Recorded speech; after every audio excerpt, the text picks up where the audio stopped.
Welcome.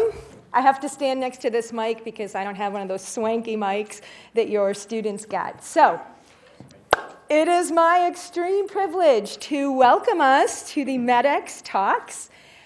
You guys who are here early get to carry the instructions for the whole team, okay? So you guys are going to be my leaders.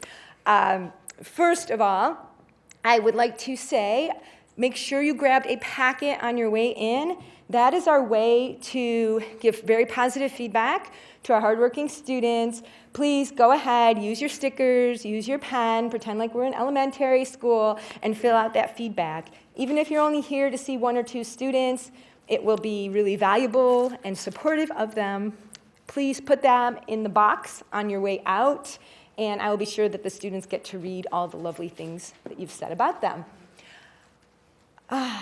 Also, thank you, Mark and Hudson Valley, for the last minute, for sharing their space, and due to a little communication error at the last minute, being able to give us audio and visual support. These videos will be available online at some time in the near future, not today. Okay, it needs to be processed and all that, and then they will be online for you to share with your loved ones so they can see how great you guys all did. You're giving me funny looks. All right, it will be great. Parents, and by parents I mean aunts, uncles, cousins, siblings, whoever has invested in these students, we are a really supportive bunch. We start out getting up at 1 a.m. for changing the diaper, 3 a.m. to give them some food, 6 a.m. to then start our hard day. Now we stay up till 1 a.m. to make sure they made it home safely, get up at 3 a.m. to drive them to Costa Rica, the airport to Costa Rica, and get up at 6 a.m. and give up our day at work to come watch them give speeches. And why do we do that? We do it because we love them and because we're really proud of who they are. So that's what today is about. You should be proud of these students. They're hardworking, they are committed, they are intelligent, and today, every single one of them is a little bit brave. So, with that in mind, I'm going to ask you to put aside your polite auditorium golf clap, okay, and channel your inner football fan, or your inner basketball fan. Or heck, if you're brave, your inner hockey fan, okay? I don't know if you've ever been to an RPI hockey game, but you got it going on. So, when every student completes their speech and exits the stage, we are not going to go. We are going to provide them with an enthusiastic, raucous round of encouragement and support and loud applause and, hoot, holler, whatever it takes, okay? I'm going to give you a chance to practice, and then we will roll through the day. Hold on, we're going to get to practice, I promise you. But first I'm going to say, it is a very busy day. Most likely every student won't take the full 10 minutes. However, with that in mind, we don't have a lot of introductory things. The first student will go. When she exits, the next student will come on and continue from there. There are a few breaks during the day. I've also provided you some refreshments out there. So there's some natural spots where we can stop and catch up. Please come and go as you will. However, I know you guys know this, but in case people come in later and forget, please don't walk in and out while people are speaking. They've obviously worked really hard, and that is a somewhat distracting thing to do. But at any other time, I understand you have a lot in your lives and that you might need to come and go as you need. So, with that in mind, we are going to practice. I'm going to do the big, exciting intro, and then I'm going to exit the stage, and you guys, we're small in numbers right now, are going to do your best to channel your football, hockey, basketball fan and give a rousing round of applause. Are you ready? And you guys too. You ready? All right, so, without further ado, I bring to you our New Visions Medical Students Class of 2023 MedEx Talks. Woo!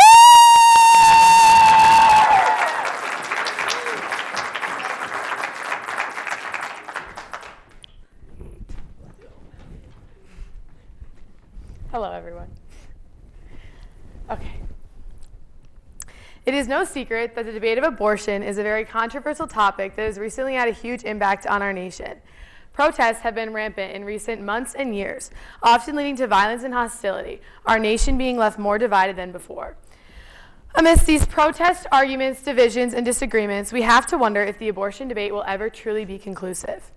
Many individuals have used their political platforms, social media platforms, or even their own circle of people to spread information and opinion on the topic. Some argue religion, others argue morality, and some argue that the basic science of nature is on their side. However, when it comes to the abortion debate, can science truly be the deciding factor? Can the science of prenatal development alone allow all people to draw the same conclusion about life before birth? The answer is no. The science of prenatal development alone is unable to clearly settle the abortion debate. Other factors such as religion, political beliefs, moral beliefs, etc. are a necessity to be included, promoting the guaranteed failure of agreement. Our nation is a diverse place that grants every individual a right to their own opinion and a right to share that opinion. Science alone will never be the answer. Abortion rates have been steadily decreasing over the past decade. In 2011, roughly 730,000 abortions were reported to the Center for Disease Control, whereas in 2022, roughly 620,000 were reported. States like Florida, New York, and Illinois have reported the highest abortion rates, whereas states like West Virginia, South Dakota, and Missouri have reported the lowest. Higher rates of abortion are reported among a population of 25 to 29-year-old females, and most abortions occur before the fetus is 12 weeks old. More medical-induced abortions occur before 6 weeks, and more surgical-induced abortions after 13 weeks. The nation collects data on abortion rates, numbers, and demographics annually, and it is constantly used as leverage in the abortion debate. Some counter the argumentative use of data by discussing that data in the collection in itself can be inaccurate and inconclusive. This introduces a whole other valid argument, leading data to produce more questions than answers. I'm sure many of you are familiar with the court case Roe v. Wade. In the 1970s, a pregnant single woman challenged Texas's criminal abortion laws.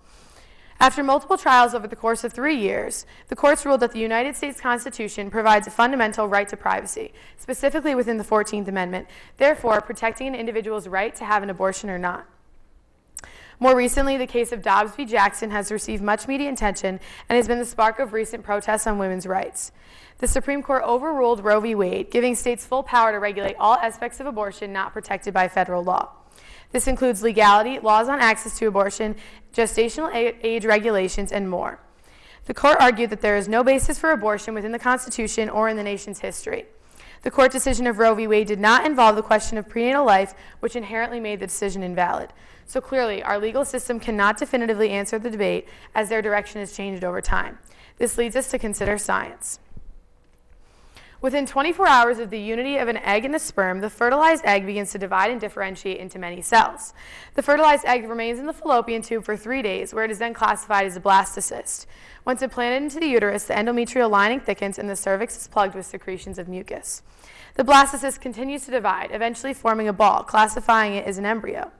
Embryonic development is defined as conception to 8 weeks. After these initial developments, science makes a delineation such that the embryo becomes a fetus and will remain in the fetal developmental stage until birth. Fetal development is divided into 3 trimesters. Over the course of these 3 trimesters, many drastic changes occur. The amniotic sac, placenta, facial features, and neural tube are the earliest developed structures. Most body systems, such as respiratory, digestive, and urinary systems, are developed during the 2nd trimester. The fetus is able to respond to stimulation and produce many movements around 20 weeks. The 3rd trimester is most important for substantial weight and length growth to prepare the fetus for life outside the womb. Coordinated reflexes, sight, hearing, blinking, turning of the head, and grasping are developed during this stage. At this time of fetal development, the fetus is ready to survive outside the womb, requiring no intensive care. A popular argument used in the abortion debate is when the fetus can scientifically feel pain. 54% of abortions are medication-mediated. The mother takes a pill, resulting in termination of the pregnancy.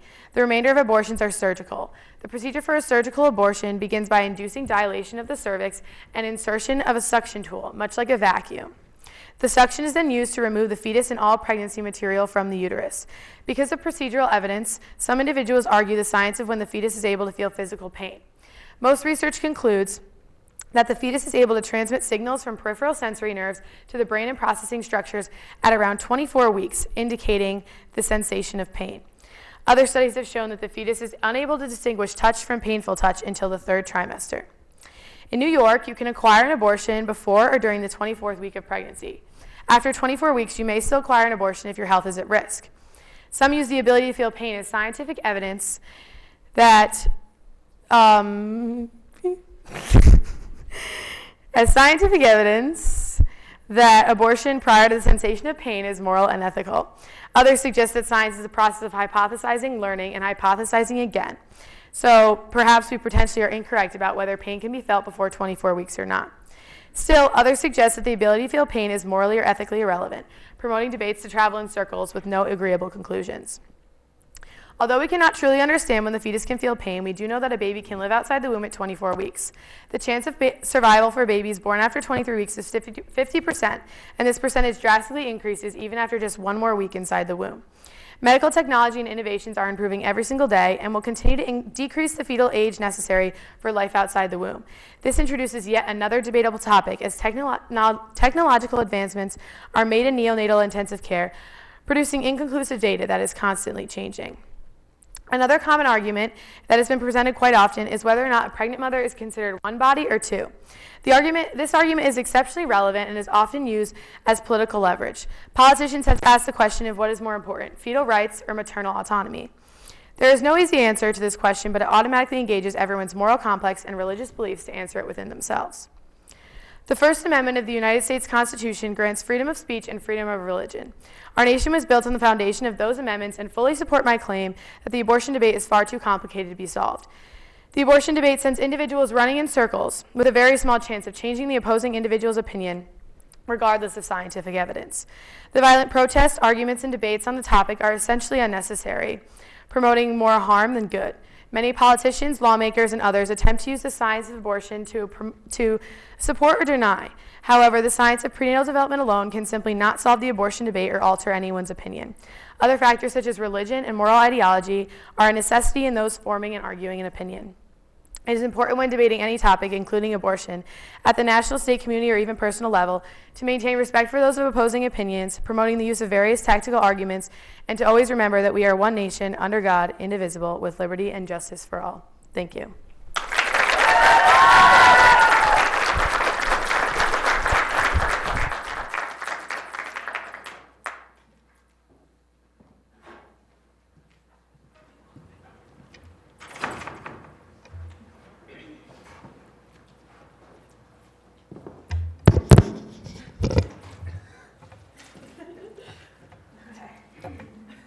I've been thinking a lot about my future. Will my demise be when I'm 75 in the cold, stale air of the hospital? Or will I be traveling the world, hiking mountains, and living in the company of my friends and family? This got me thinking about what the future of medicine holds for us. What is the key difference? Is it fate or what I eat daily? This is when I discovered the fascinating truth. The truth is, like it or not, computers will be that factor. Computers are the key to living 150 years. What is artificial intelligence? Is it robots taking over the world? R2-D2, Jarvis, replacing nurses? The reality of artificial intelligence is much more than robots. I'm sure you've seen the ads that pop up on your phone that seem a little too accurate, almost as if the government's listening in, you know? Well, that's a form of AI. Laparoscopic surgery, detections of masses and lesions are all, at some level, the beginning forms of artificial intelligence. Rather than follow a set of programmed instructions, AI measures the inputs and outputs and weights of variables. This AI views the problems, taking all these factors into consideration. AI forms the algorithms that you see in your daily feed on Facebook, Instagram, and other social media platforms. The application of artificial intelligence is vast, from online shopping to social media, and yes, even in the hospital. In a medical setting, AI assists in the safety of patients. For example, when patients are in the hospital and they are on meds, there are AI algorithms in place to assess the almost infinite potential drug interactions and alert pharmacists if they are dangerous or if they are on meds that are for multiple of the same things. Artificial intelligence is the key to medical breakthroughs. In order to talk about the medical breakthroughs that AI has brought to the medical community, I need to give some background in biochemistry. We all know that DNA makes up our genes. What does this mean? DNA gives our body the instructions it needs to make chemicals within our body. These chemicals are known as proteins. Proteins are made up of amino acids. and both are known as the building blocks of life. There are 20 different amino acids. All or any combination of these 20 amino acids make up a protein. These proteins are long chains of amino acids strung together like beads on a string, and they fold. They form a three-dimensional complex structure. Some resemble the tight corkscrew ringlet of a 1980s perm or the P of an accordion. Others could be mistaken for a child's spiraling scribble. This folding determines the function and essentially the job of the protein. They can become anything from a transporter of oxygen, like hemoglobin, to allowing neurons to communicate. Proteins with the same sequence of those 20 amino acids will form the same protein, but there are about 10 to the 300th power of different combinations, and the folding happens within milliseconds. So it's astonishing that things don't go wrong more often. There are even proteins that assist in the folding of other proteins. If this process is interrupted or the proteins begin to unfold, they are no longer able to perform their job. The results: cystic fibrosis, Alzheimer's, Parkinson's, and a multitude of other diseases that we today see as incurable. AI may be that cure. A database known as AlphaFold2 has been able to predict 90% of the test amino acids in their database. It can be given a DNA sequence and match it to an amino acid sequence just as a human can, but then it can do something amazing. It can predict how that protein will fold and what function that protein will have, and the computer can learn. If we ask the computer to generate an amino acid sequence to create a particular protein with a particular function, and it fails, the computer can take the failed folding algorithm and make adjustments on its own until it can tell us what amino acid sequence is necessary to make the protein and get it right. This is the first step to curing those diseases. We already have the technology to know the sequence of amino acids coded for by each person's DNA.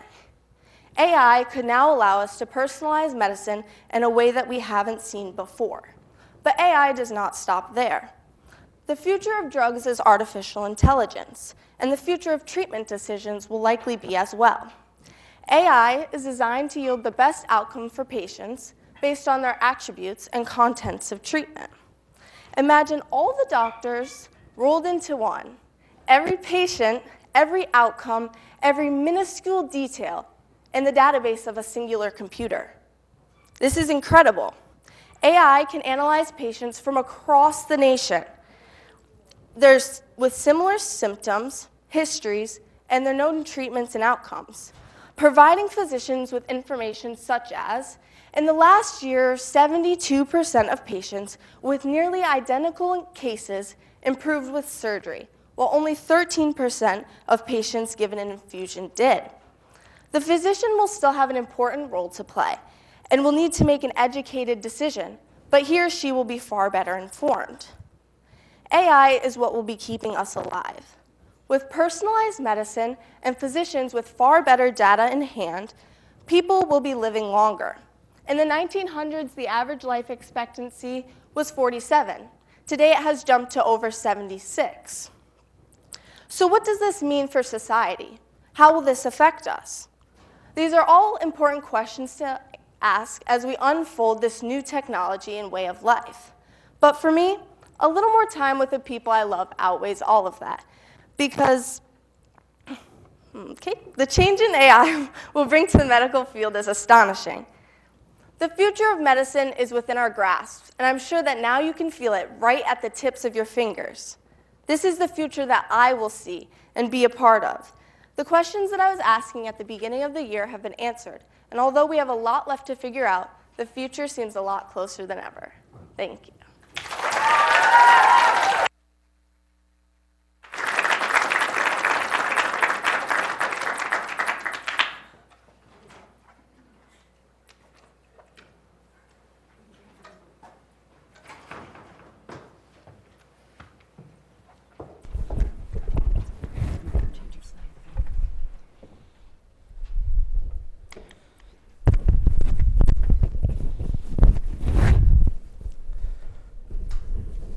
Societal, is it working?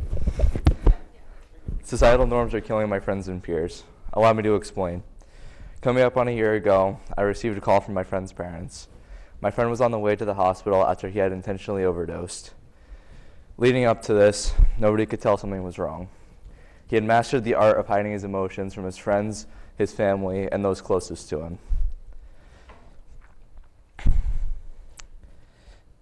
He had hid this so well to the point where, one after the other, things just started piling up to the point where he felt as though committing suicide was the only way out. After being hospitalized and recovering, he got the help he needed and deserved, and is now serving in the United States Army. Men need to be able to express how they feel and be able to get the help they need. However, the idea of men speaking out about emotion is heavily judged by society, and men judge themselves for having these problems. Be a man. It's what most of us are told when we grow up and when we cry. Seems simple, right? But what really constitutes being a man? Is it hiding emotions? Is it the societal demand to appear strong and not show emotion? Or is it the idea that men must be the providers and protectors of their family? Trick question. Society says it's all three. Now, I'm sure you have either heard or said terms such as be a man, man up, or big boys don't cry. However, these terms need to be stopped. They make men feel as though it is not manly to show emotion, and when they do, it makes them feel weak and vulnerable. Society demands that men should be strong and not show emotion, and these societal demands lead us to bottling up our stress and our sadness and eventually breaking from these things. This is why suicide rates are 4 times higher in men than in women. Let's back it up a few years. In 2020, there were roughly 130 suicides per day. That's almost 48,000 beautiful souls lost to suicide that year. Out of these, 70% were men and 30% were women.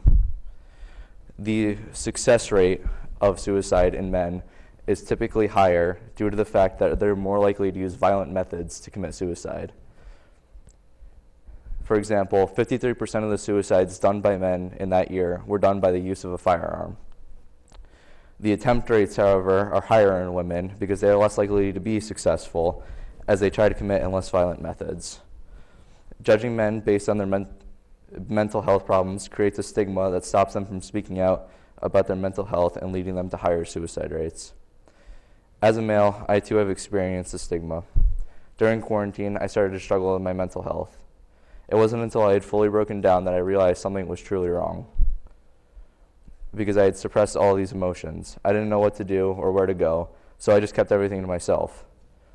I hid my struggles pretty well up until about a year ago when I had broken down again. This time, my friends and my teammates noticed.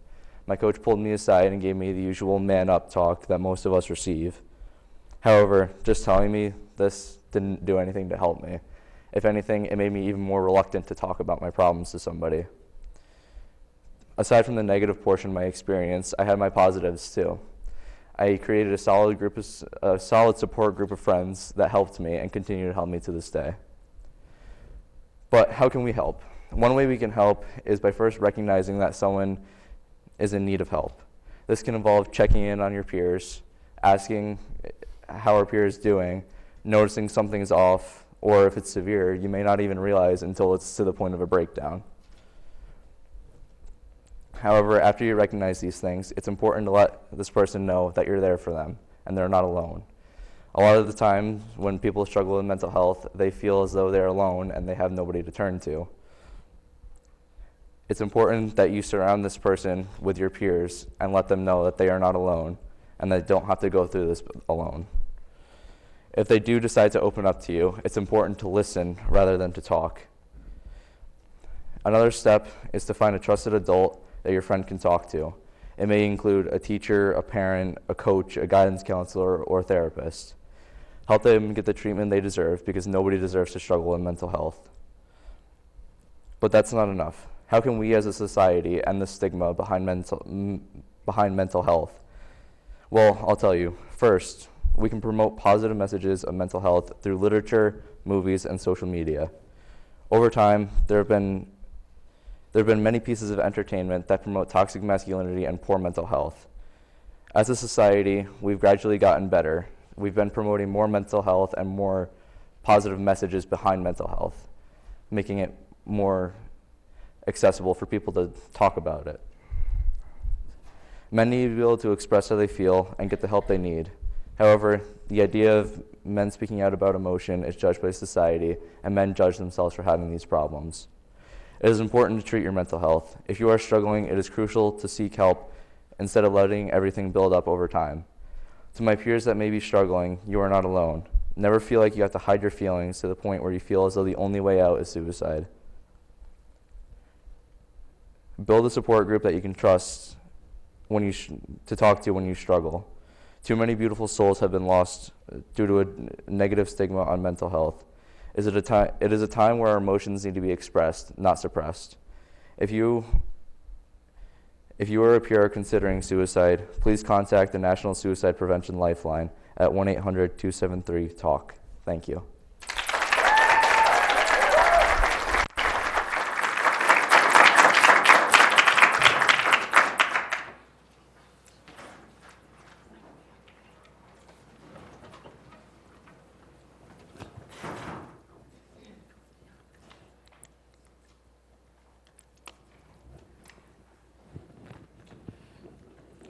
Music is something special. Some call it the universal language, and some call it the window to the soul. In the earlier days, we would give mixtapes or cassettes to the ones we secretly had a crush on. Since words couldn't express our feelings, we instead used the emotion in music. Spotify now uses shareable playlists, Facebook has a feature called I'm Listening To as a status update, and Instagram lets us share our favorite tunes on our stories.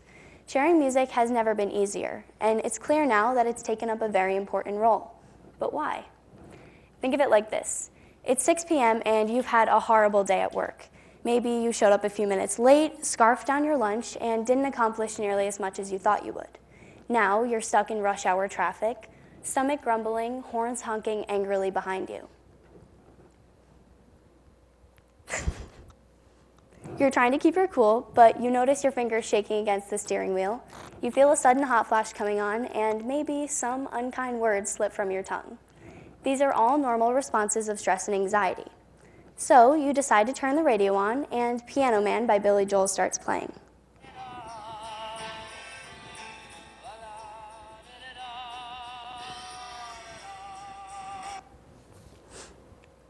Instantaneously, your shaking subsides and you no longer feel that sudden hot flash. This is music medicine in action. Music therapy is often referred to as music-based interventions, and they're sessions held by a licensed healthcare professional. Music therapy is divided into two categories, music therapy and music medicine. The AMTA, or American Music Therapy Association, states that music therapy is a remedial treatment that can be used to treat a variety of social, emotional, and cognitive needs. Music medicine is merely listening to a pre-recorded track, not administered by a healthcare professional, as Billy Joel just showed us.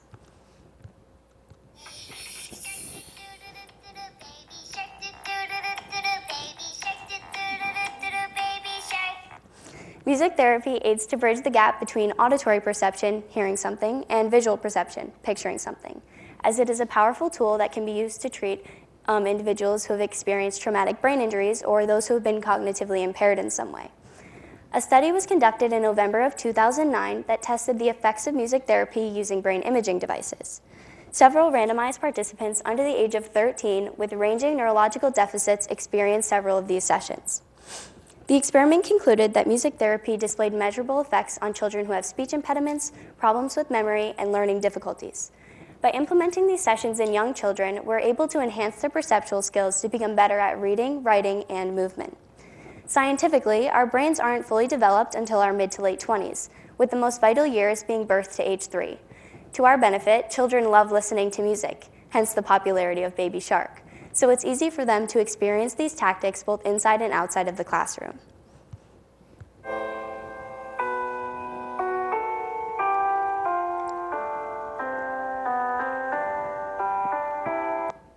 Music therapy can also be used to treat individuals that suffer from disorders that come with old age.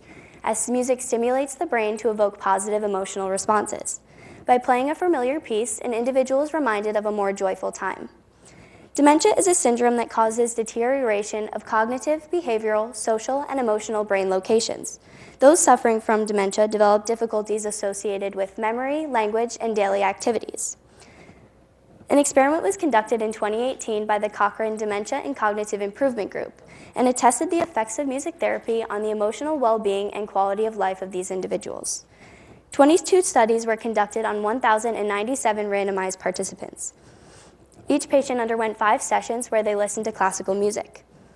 The experiment concluded that immediately after the study was finished, patients experienced a decrease in depressive episodes and anxious reactions. After 4 weeks, there were lasting improvements of cognitive functioning, memory, social well-being, and quality of life.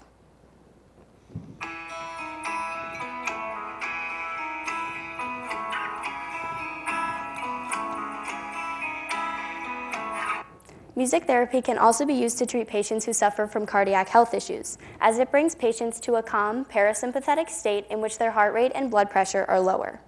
Heart disease is the leading cause of death in adults in the United States. Stress on the heart is detrimental to not only our day-to-day life, but our long-term health. Over 697,000 people die of heart disease each year. Common cardiac illnesses include coronary artery disease, heart rhythm abnormalities, and congenital heart defects. Music therapy is extremely effective as it aids to maintain good heart health. A study was conducted in 2015 that tested the neuromatrix theory of pain. Patients with specific cardiac dysfunctions were placed in a room where they listened to short segments of classical music. Then, they received appointments with their primary care physicians. Their doctors weren't convinced that music therapy would be a legitimate treatment, but to their surprise, music therapy displayed decreasing levels of stress on the heart. Musical responsiveness is essential for those struggling with cardiac health issues, whether they're genetic or acquired. Music is prevalent through our entire lives, as it helps develop our young brains properly, relieve stress in our adult years, and evokes positive emotional responses in the elderly. However, like any therapy, it takes time and, more importantly, an open mind. So, the next time you find yourself stressed and stuck in rush hour traffic, remember that the solution is right at your fingertips. So sit back, relax, and enjoy the music. Thank you.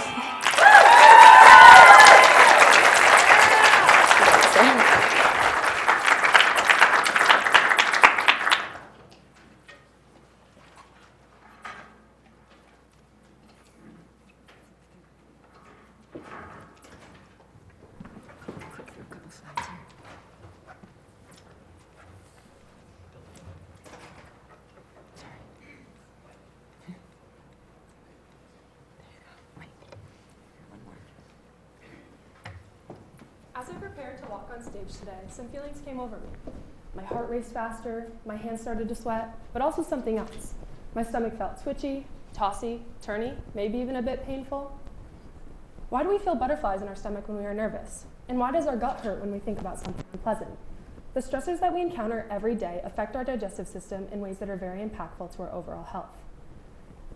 There is a strong connection between gut health and mental health, and without a healthy gut, it is difficult for us to have good mental health. And this is why I invite you to consider that irritable bowel syndrome is a mental illness of our second brain. Our nervous system is composed of the central nervous system, consisting of the brain and the spinal cord, and the peripheral nervous system, consisting of all the nerves that allow us to, for example, feel our toes, smell freshly baked bread, or yes, digest food.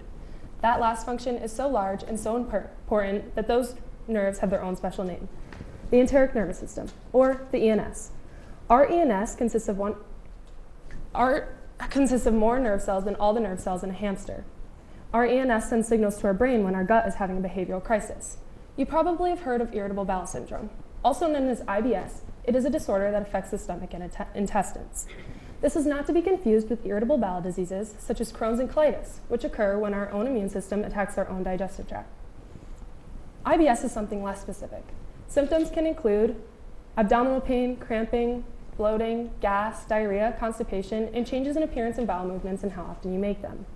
So basically all the things that preschoolers love to talk about. And these symptoms can be enhanced by eating certain foods, such as wheat, dairy products, citrus fruits, beans, cabbage, milk, and carbonated beverages. And the causes of IBS include weak muscle contraction of the small intestine, severe infection, stress in childhood, poor communication between the nerve cells in our gut and those that are in the brain, and changes in gut microbes.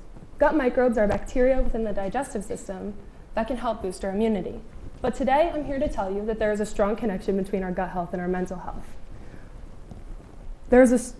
Without a healthy gut, it is difficult for us to have good mental health. IBS is associated with poor quality of life, but not only because of frequent bathroom visits and staying home on a Friday night in fear of uncontrollable symptoms. This is because there is a strong correlation between gut health and mental health. IBS is linked to generalized anxiety disorder, panic disorder, major depressive disorder, bipolar disorder, and schizophrenia. Please note that these psychiatric disorders are not caused by IBS. When I say that they are linked, I mean to say that they are commonly diagnosed with IBS. Our gut brain sends signals to the brain in our skull when our gut becomes irritated and inflamed. Johns Hopkins Health Journal states that 90% of the fibers found in the primary visceral nerve send signals from the gut to our brain and not the other way around. So basically, there is a one-way train carrying signals from our gut to our brain for 90% of the time. This is why IBS is a mental illness of our second brain. According to an article published in the National Library of Medicine, there is a 54 to 94% correlation between patients with IBS and those same patients having a psychiatric disorder. It is not clear if IBS causes mental disorders or if mental disorders cause irritation in the gut. Generalized anxiety disorder and IBS are commonly diagnosed as a pair, or at least are conditions that exist together. One study showed the connection between IBS and post-traumatic stress disorder, or PTSD. And with the treatment of PTSD symptoms, there showed an improvement of IBS symptoms. Another study showed the strong connection between IBS and depression, with more symptoms present in patients with depression than those without. Patients in remission from depression show loss of all their IBS symptoms. So all in all, there is a strong correlation between gut health and mental health. And just like any medical condition, it is important to explore the treatments available. We can treat IBS through dietary changes, medications, psychotherapy, and alternative therapies. Limiting our intake of foods high in caffeine will reduce symptoms. Eating less carbohydrates will improve both bloating and abdominal pain. And finding a balance of healthy foods will help reduce symptoms. In addition to making dietary changes, your physician may suggest taking medications to manage the symptoms of IBS, because IBS is not a curable condition. Some of the medications that physicians may prescribe include smooth muscle relaxants, antidiarrheal medications, laxatives, antibiotics, and low-dose antidepressants. The two most common therapies of IBS include cognitive therapy and hypnotherapy. Emotional stress is a trigger of IBS, so cognitive behavioral therapy helps patients find healthy ways to cope with stress, reducing their IBS symptoms.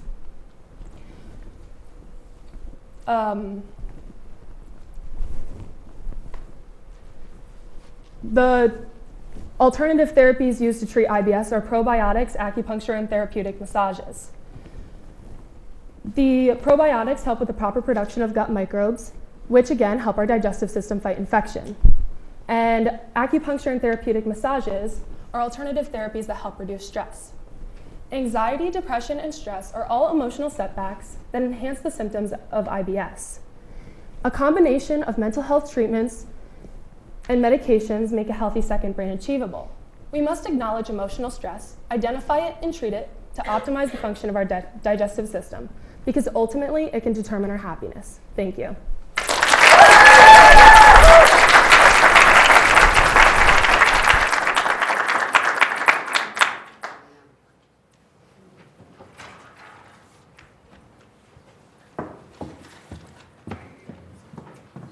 I think that's a great, right?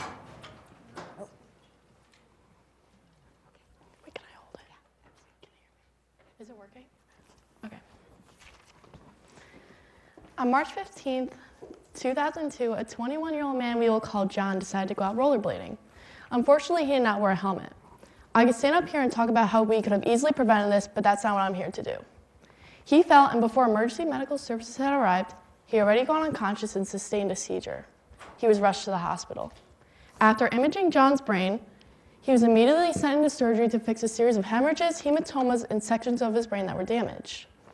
After surgery, the doctor had told his parents that he had an approximate 20% chance of survival due to the severity of his condition. But 24 days after surgery, he woke up. He then received therapy and a final cranioplasty to reshape his skull, and his brain was almost at his baseline function. This was a medical miracle for him and his family, but the question that researchers are wondering if the surgeries alone helped him to regain consciousness, or were new neurons being formed in his brain during recovery that sparked the central nervous system to function again. 2.5 million Americans receive a traumatic brain injury each year. Statistically, most of these are minor, such as receiving concussion from an athletic event. Yet, even these minor TBIs have far longer lasting effects than we had previously realized. And then yet, obviously, there are some serious and immediate injuries that cause someone to be paralyzed or to lose all cognitive function beyond the most basic bodily functions. Today, I want to dive deeper into the idea of being able to cure traumatic brain injuries by regenerating new neurons in the brain. The brain and the spinal cord make up the central nervous system, the control center of the entire body. At one point in time, if a neuron dies in one of these areas, the body can do very little to replace or regenerate these neurons. In the future, we think we can change this. Researchers have just discovered that new neurons are constantly being reproduced in the areas of the brain known as the hippocampus and subventricular zones. These help to replenish our brains as we age by fitting into existing neuronal networks. Researchers are hoping to leverage this natural process to learn how these new neurons are grown as hoping to leverage this natural process to learn how neurons are constantly being sparked in the brain after an injury. This is what we call neurogenesis. As we understand it, there are three main steps that need to occur for neurogenesis to occur. The first one is damage. This sounds awful at the moment, but it's very important for the physiological portion of neurogenesis. We don't want the brain to regenerate new neurons at an uncontrollable random because this would be cancerous. Instead, we want our brain to be able to regenerate new neurons in response to injury. And luckily, our brain has a way of doing this. According to research done at University of California, San Diego, when adult brain cells are exposed to damage, they actually revert back to the embryonic state. The biochemical machines within these adult proteins, within these adult neurons, stop making the proteins that were made in their adult years and revert to making the proteins that were made in their embryonic years. They are in a state that makes them ready to regrow their axons. This means that damaged neurons can regrow and restore function under proper conditions. This leads me into my second step of neurogenesis, proper conditions. These proper physical conditions include structural support as well as a proper chemical environment. In order for neurogenesis to be successful, the neurons need the right environment in which to grow. Part of this seems to be the actual physical structure on which the healthy neurons will grow on. When part of the body is damaged, it responds to it to quickly fix it by forming scar tissue and wall of empty areas. This is great for preventing the spread of damage, but terrible for having new healthy neurons grow in this area. So researchers at Northwestern University have been creating a specialized extracellular matrix. The gel is injected near the site of the damaged nerve tissue, and then immediately gels into a complex nanofiber whose movement can be controlled by having a chemical structure that is designed to change and move. This is supposed to mimic the natural extracellular matrix which is found in the spinal cord and in the brain, by bringing receptors near the growing cells to what would happen in the natural growth process. This proximity then helps to improve the communication between cells and spurs growth of damaged neurons. A research study has been conducted when the gel was injected into mice with damaged spinal cords, and researchers found that just after 4 weeks of the gel being injected into mice, the paralyzed mice were able to walk again. Researchers are currently testing the utility of this gel in the brain for injuries as well, but there is still more to having proper conditions. To grow, cells not just need a proper physical environment, but a proper chemical environment. One of these seems to be brain-derived neurotrophic growth factor, or BDNF. BDNF is found in the active ends of cells, which are known as synapses. This is what gives it its good characteristic of communication between cells. During brain growth, this protein is synthesized and stored in the axons and dendrites of the cells that communicate with each other. In a damaged brain, it doesn't seem that we can just inject this factor into the brain. Neurons that are growing have a complex internal chemical system associated with their young and differentiated cells. These cells, called stem cells, are on their way to becoming mature cells but aren't quite there yet. So it seems we need these stem cells too. We often make a mistake of saying that stem cells are often in embryos or babies, but that's not true. And one important area that we've discovered that stem cells are is actually in the pulp of our teeth. These are known as dental pulp stem cells.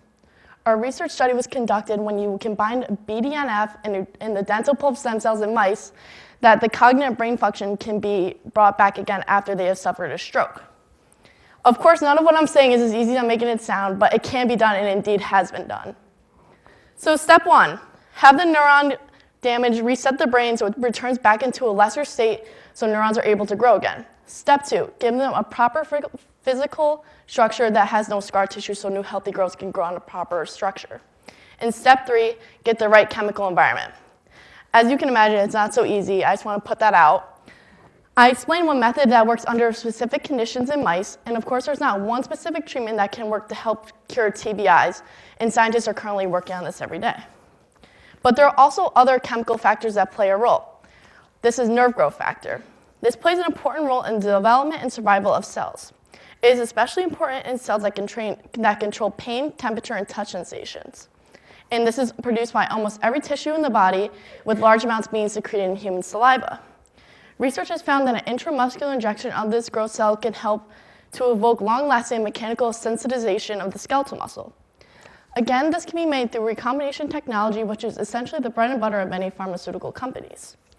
In healthy patients, it is said that if you eat a variety of proteins, fats, carbohydrates, and vitamins, it will help to naturally level up your levels of nerve growth factor as well as your cognitive function. Of course, there are many other chemicals in the brain that's in the spinal cord, and researchers are working to understand the complexities of all these. So step 1, have an actual injury that resets your brain back to the embryonic state. Step 2, have a proper physical structure that allows your brain to grow on anything but scar tissue. And step 3, have proper chemical environments such as the BDNF and nerve growth factor like I've described. I want to mention a possible secret double bypass to all this. Researchers are hoping that we can find a more direct path to regenerating new neurons. They hope by injecting the right kind of stem cells into the right place of the brain and in the right time that we'll be able to regenerate brain cells.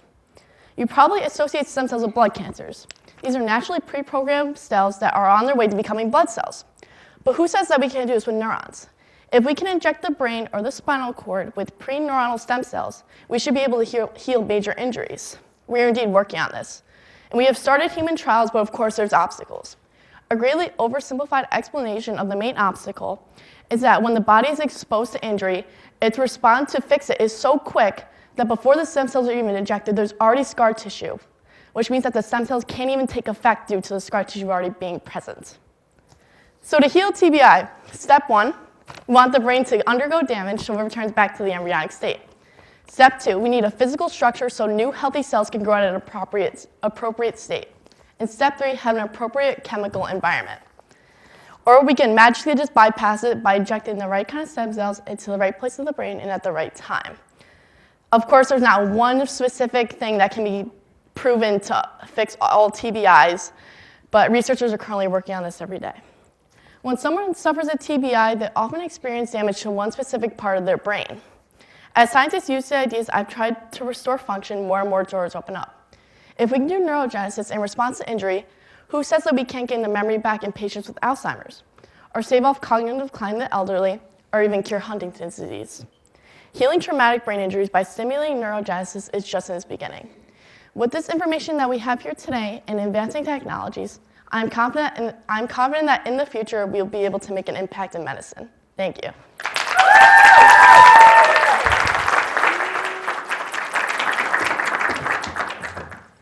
Thank you. All right, guys, we've got it's not animated. Sorry. We have a little 5-minute stretch. Thank you.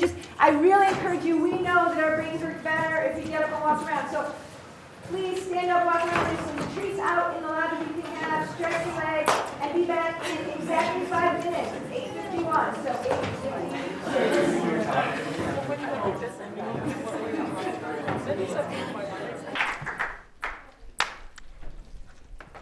All my life, I have been traveling back and forth to New York City to visit my Nana. As I have grown up, I have noticed the income inequalities of the Upper East Side, from the poor homeless people to the wealthy penthouse dwellers. As I walk down Madison Avenue at night, I admire the extraordinarily overpriced high fashion in the windows. Who could ever afford this? The people who live here, of course. but not all of them. In almost every doorway of these luxurious stores, there is a homeless person trying to sleep. I find this both surprising and sad. Before diving into my senior year in New Visions Medical, I never had thought about how my family's economic status affects my health care. I have always been able to go anywhere with a medical issue and receive service. I never had to worry about the copay or any of the other financial aspects of health care. So, the solution to better health care is easy. Do you want to feel better, live longer, and get better health care? Then just join the middle class. Income is strongly associated with morbidity and mortality. Income inequality in America has grown immensely in recent decades. The health of the wealthier people is staying around the same, but the health of the lowest income groups is declining. In 2012, the wealthiest fifth of Americans received 43% more health care than the poorest fifth of Americans. Everyone in America can theoretically receive health insurance, but the quality of that insurance is inequitable. Individuals that are economically stable can support their healthcare needs by having private insurance, either paid for by themselves or by their place of employment. However, many economically challenged people do not have this option. If their income and or resources is below a certain level, they become eligible for Medicaid. Many doctors do not want to treat patients with Medicaid because they do not earn as much money from these individuals. In 2017, a study showed that 31% of physicians nationwide did not want to accept new Medicaid patients. That is nearly 1/3 of American physicians. But even if Medicaid were perfect, lower income families still encounter many obstacles to obtaining great health care. Lack of resources is a leading cause of poor quality health care. Maybe someone lives far away from a healthcare clinic. Maybe they do not have a form of transportation. Maybe it is a choice between paying the rent, buying food, or going to the doctor. Or maybe they do not trust the system because it seems like it has always been working against them. So, why is it so difficult to move up economically in the United States? An important factor behind income is education. Households with higher education levels tend to acquire more wealth. Receiving a college degree increases employment prospects. Having a bachelor's degree makes someone half as likely to be unemployed, and on average you make around $1.2 million additionally over your lifetime. Usually, the longer a family has been living in America, the more time they've had to accumulate wealth to pass on to their children and grandchildren. Unfortunately, historic enslavement, discriminatory laws, and culturally entrenched systemic bias have made the most common ways of accumulating wealth, such as receiving a quality education, being hired for a professional job, and purchasing property that generates income, extremely difficult for many Americans. Most parents have the responsibility to push their children to achieve good grades, and most parents try to do so. However, underprivileged communities whose kids are distracted by things such as food insecurity and violence often end up with educations much more inferior to children living in wealthier neighborhoods. In 2014, Flint, Michigan had a human-made public health crisis. Tens of thousands of Flint residents were exposed to extremely dangerous levels of lead in their water, affecting the health and cognitive function of many infants and children. A series of emergency managers decided to switch the city's drinking water supply to save money. Concerns from the residents and proven warnings of dangerous lead levels in water did not concern the managers in charge of the city's water supply. They had opportunities to switch the water source back to what it had been, but decided not to. Why would they, though? It seems few people cared at all about the health of people living in Flint. Why would they, though? Most people make enough money to not live in this economically challenged city, so their health was not at risk. More recently, in Buffalo, New York, a landlord was faced with criminal charges in 2021. The landlord, Angel Dolphin, failed to inform his low-income tenants of dangerous lead levels on his many properties. The paint on the residents' homes contained high levels of lead. Many families had young children who ingested these lead-contaminated paint chips. Over 24 cases of childhood lead poisoning were reported. The major symptoms of childhood lead poisoning were learning difficulties, developmental delays, and hearing loss. These children already started off with a disadvantage in their lives because of their family's economic status. Tragically, the limited chances these children had for success has now become further reduced. Unfortunately, in America, it is rather difficult to change one's socioeconomic status. We are ranked number 27 in social mobility, meaning that it is harder here to move up the economic ladder than it is in 26 other nations. Some nations above the United States are Czech Republic, Estonia, and Slovenia. We are constantly criticizing other countries, but look at us. We aren't even top 20 for social mobility. Maybe we should just leave the system as is, because that's essentially what we have been doing. According to the Commonwealth Fund, we have one of the least equitable healthcare systems of all the developed nations in the world. As a nation, we have to stop pretending that everything is fine, and if poor people just simply tried harder, this issue would just go away. It seems that in America, the number one thing that individuals care about is money. No matter how much we have, we always want more. The richest Americans have more than enough money to survive and thrive. These people and large corporations should be taxed more. The money from these taxes should be put towards better healthcare and better living conditions for poor families. Just remember, the next time you go to a healthcare clinic with a sore throat or a simple cough, be grateful that you do not have to choose between providing for your family and receiving effective healthcare. Thank you.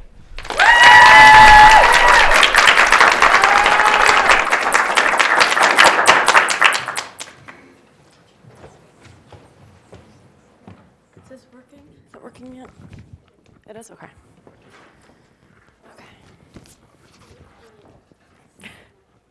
Today, I'm speaking directly to the parents in the room.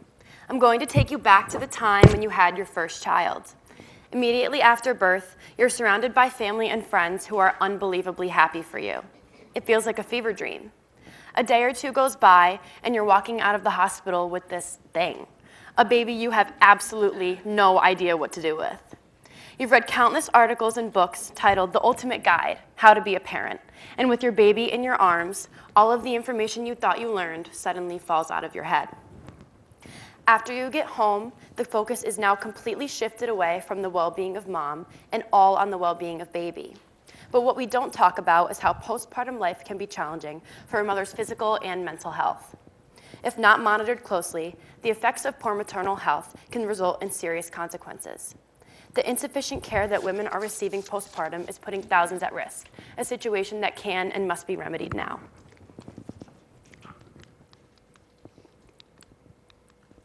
There we go. As with any significant medical event or procedure, there are always risks to your physical body. Unfortunately, there are many associated with pregnancy. Preeclampsia, for example, a multi-system progressive disorder associated with sudden high blood pressure leading to organ failure or seizures.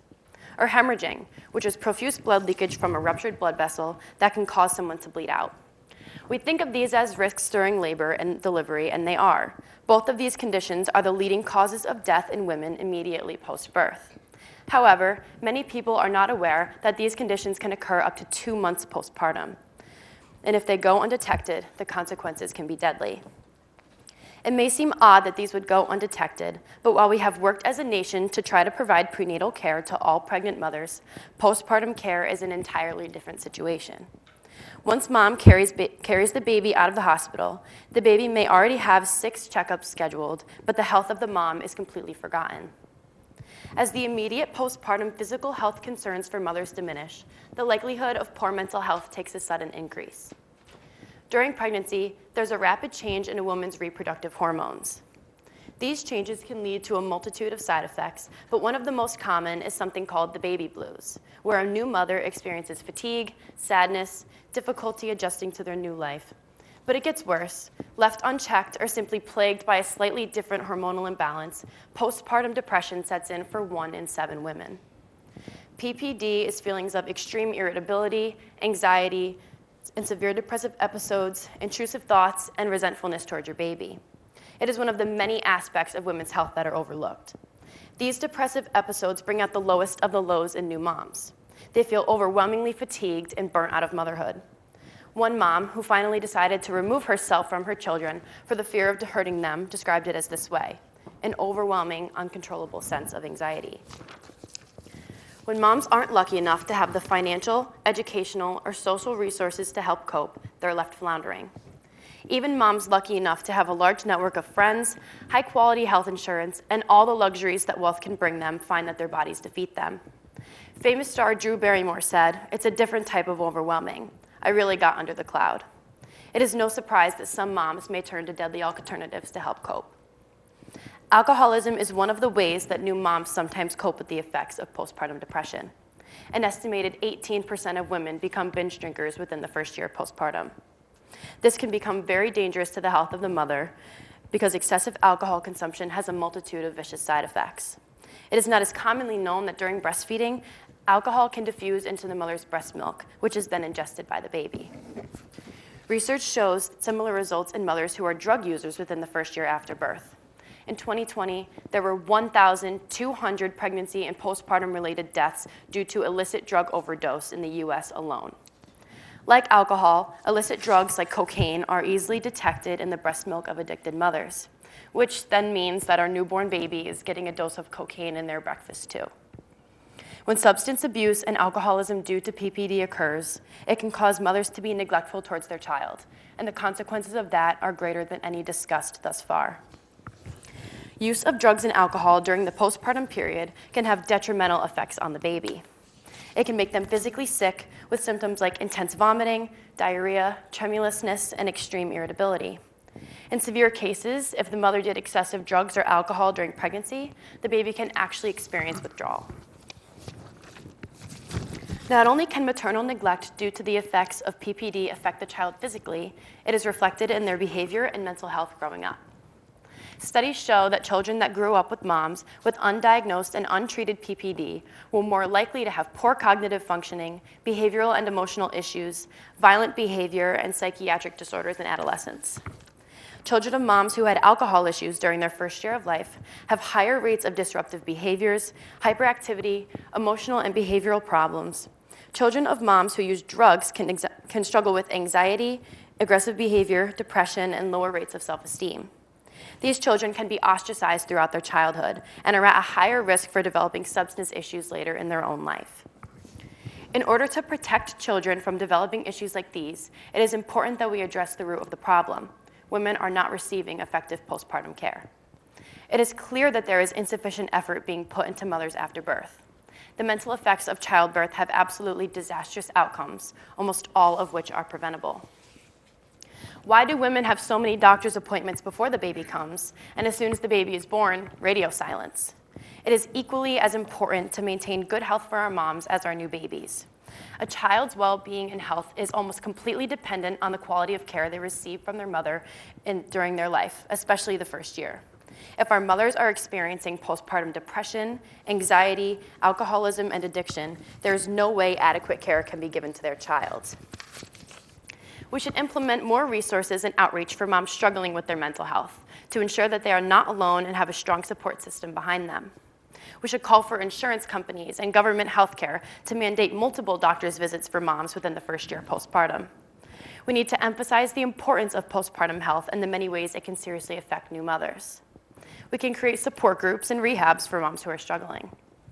It would be helpful to refer those children who now struggle with behavioral and emotional issues to school counseling to maybe teach them healthy coping mechanisms and behavioral regulation. The depletion of effort being put into women's health is a problem that needs a solution immediately. 93% of postpartum deaths are preventable. To my fellow classmates, we have the power to change that statistic. It's time we take control of the reins of healthcare and create something better for the future generations of mothers and their children. Thank you.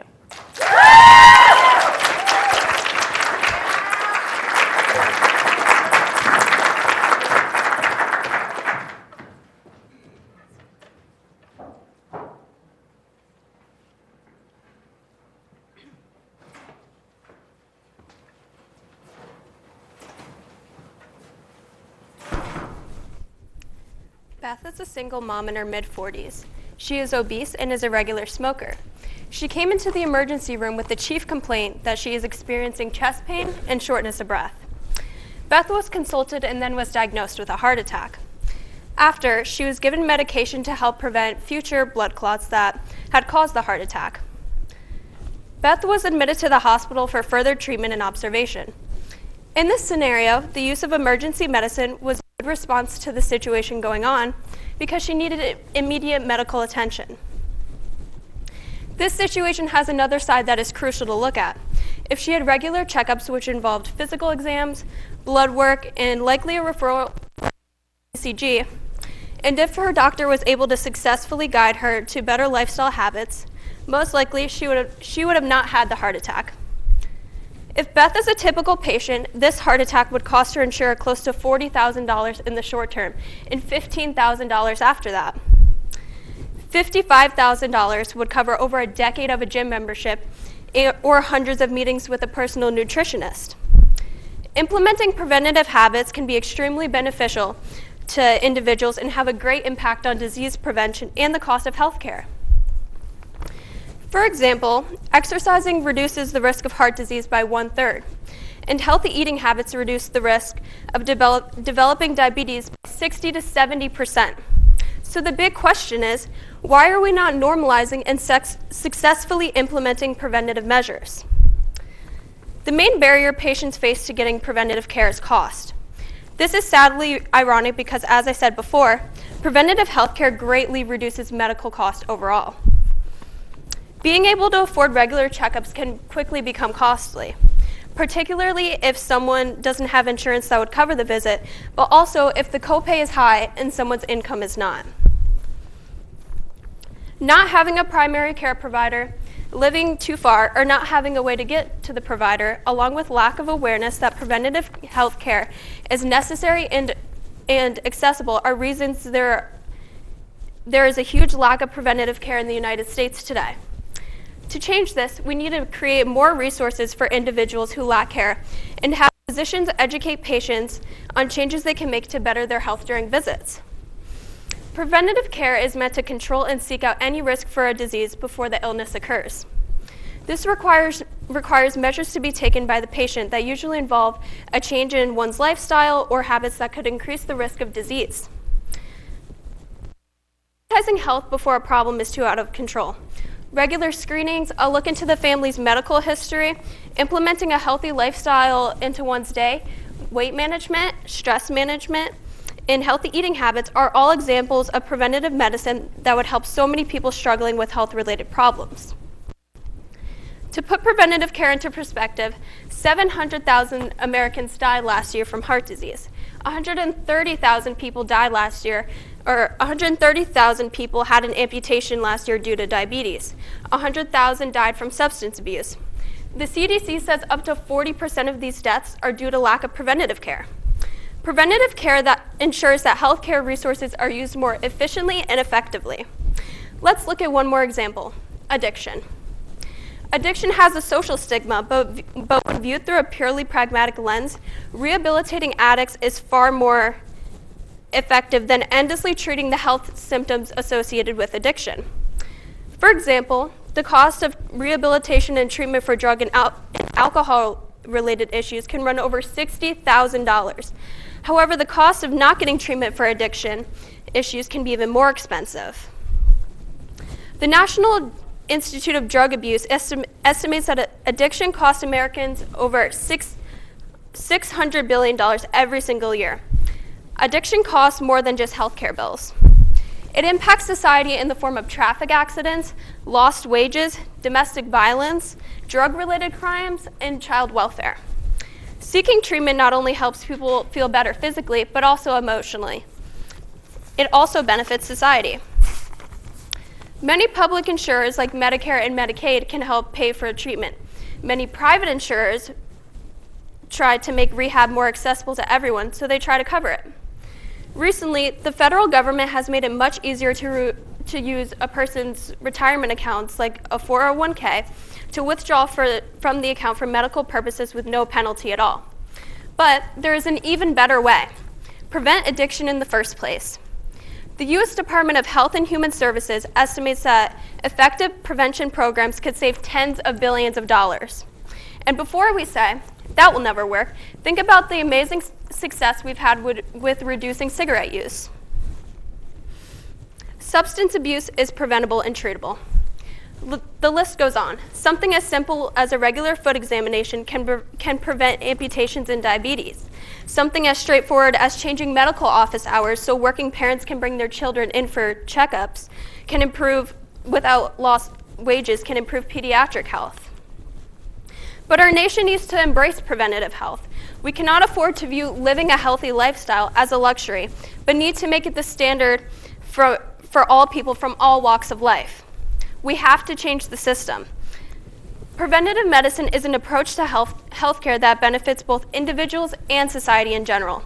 If we address the underlying issues first, we could prevent the pain, suffering, and miseries of individuals and reduce the risk of diseases, addiction, and death in our communities. Thank you.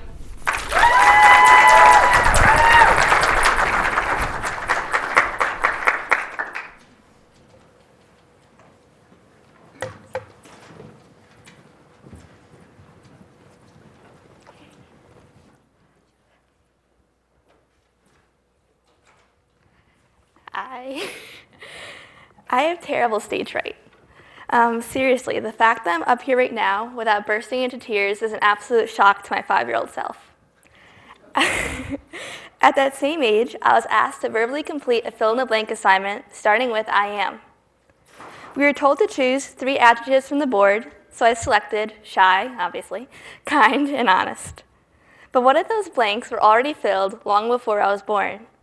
What if my fear of the stage wasn't a learned one, but rather one that was always there? The answer is surprisingly simple.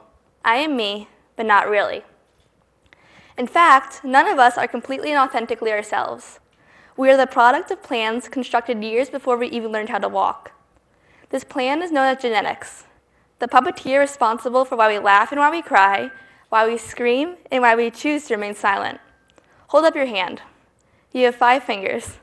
Now designate each finger with one of the following traits: openness, conscientiousness, extroversion, agreeableness, and neuroticism. These are called the Big 5. Anyways, the Big 5 stems from the trait theory, which suggests that these traits are relatively consistent across different situations and over time. So take my whole stage problem for instance. While it seems to have evolved from that disaster, I really haven't. I can thank my lack of extroversion for that one, and genetics. Thanks, Mom. And I'm not alone in this whole lack of free will thing. In fact, up to 55% of our tendencies in these 5 areas are due to genetic predisposition. So let's take a closer look into what exactly we have less control over. Openness is all about being open to new experiences and ideas. If you're someone who likes trying new things, has an active imagination, and is open-minded, you probably score high in openness. Conscientiousness focuses on being responsible and reliable. If you're someone who always shows up on time, follows through on commitments, and pays attention to details, you're probably a conscientious person. So let's cross our fingers and hope your doctors score high in that area. Extroversion is all about how outgoing and sociable you are. If you're someone who enjoys being around large groups of people, not me, is energized by social situations, and is generally outgoing, you're probably an extrovert. Now, agreeableness is all about being cooperative and easygoing. If you're someone who values harmony and gets along well with others, you're probably an agreeable person. Finally, neuroticism is all about emotional stability. If you're someone who tends to worry a lot, gets anxious easily, or experiences a lot of negative emotions, you're probably a more neurotic person. So there you have it, the Big 5 in a nutshell. It's a useful way for psychologists to understand and describe personality and can be helpful for individuals who want to understand them better themselves. While those 5 large factors, how our brains organize in advance of experience, everything else seems to come from the nurture portion of the big nurture versus nature debate, or what psychologists call environmental factors. First off, let's define what we mean by environmental factors. This term encompasses all the external conditions that a person experiences throughout their life, such as the people they interact with, the places they go, and the events they live through. So meet Joe. Joe is the youngest of 5 adopted children. He lives in New York City, where his parents work on Broadway as actors. Holly, on the other hand, lives in rural Idaho on a farm. Her mother suffers from bipolar disorder, but her dad is emotionally stable but is occupied most of the time with his work as a lawyer. One person was raised in a very big city with lots of diversity and exposure to different cultures, while the other person grew up in a small town with a difficult family life. Joe is more inclined to grow up similar to how he was raised, following in his parents' footsteps as actors. Holly is inclined to inherit her mother's mental illness and have a rather non-agreeable personality like her lawyer father. The nature versus nurture debate has long been a topic of discussion in psychology and medical research, but I believe our personalities are subject to nurture, and especially when it comes to the Big 5, nature. So while I may appear put together and mature, at the end of the day, I'm still the 5-year-old girl afraid of the stage. Thank you.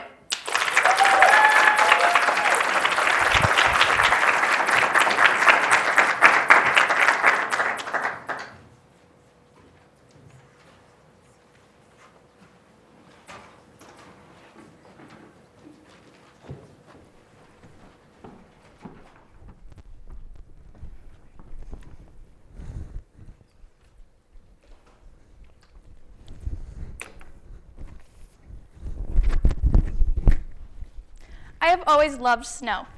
Whether it was playing in it, watching it fall, or making paper snowflakes, it has always fascinated me that each snowflake is different. No two snowflakes are alike. So why don't we make one?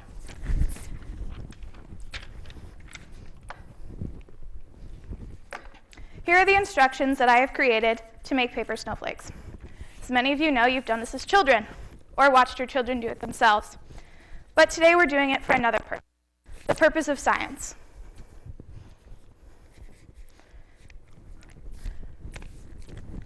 Now I'm going to cut a half circle on one of the folded edges.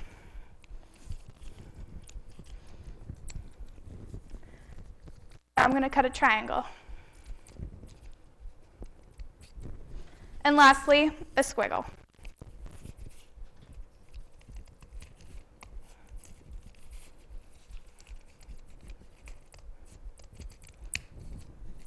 Now let's unfold it and see our results.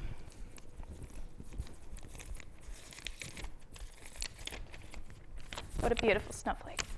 So why don't we just make another one, just because?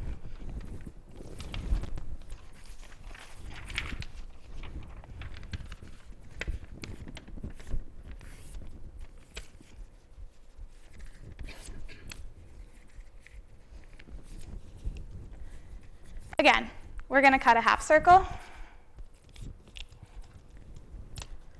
Now we're going to cut a triangle. Okay, well, sorry, guess we're having some problems. We're just going to go to the squiggle.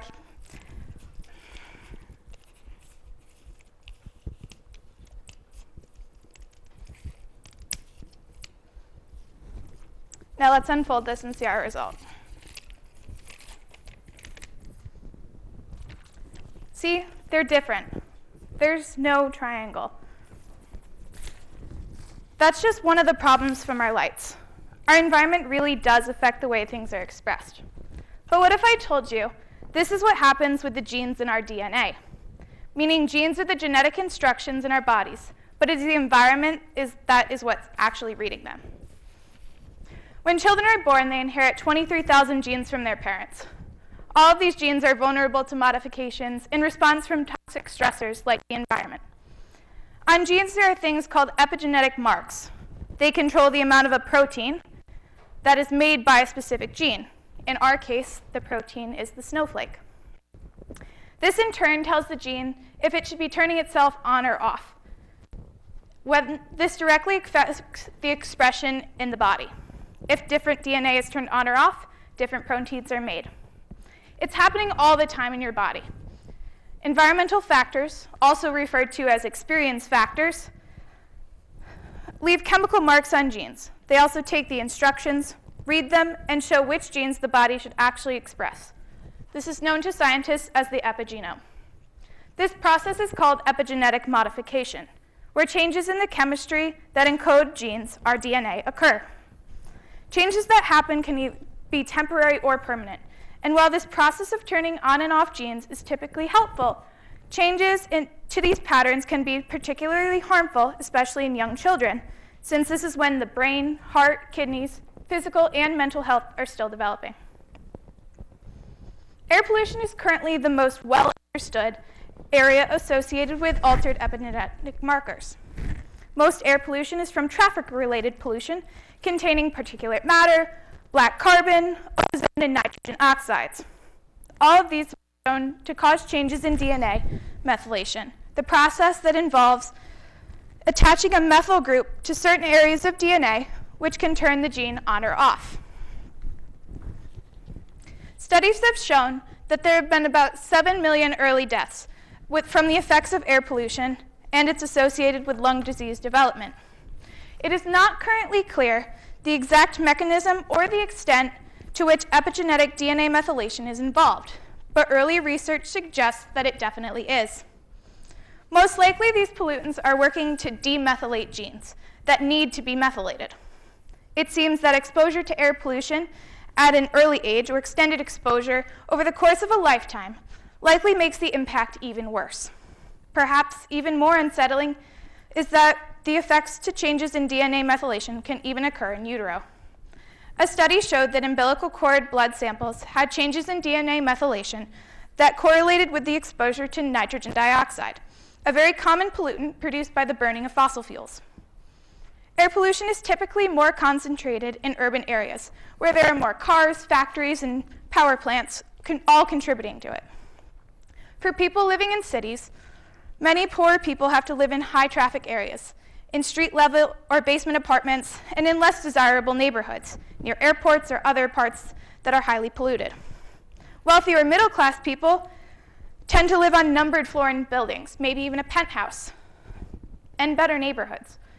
So in some cases, the air pollution where we live is sadly inversely proportional to our socioeconomic status. Scientists are still investigating the full impact changes that DNA methylation has on the health of people who are already struggling with other stressors associated with high poverty and poor environments.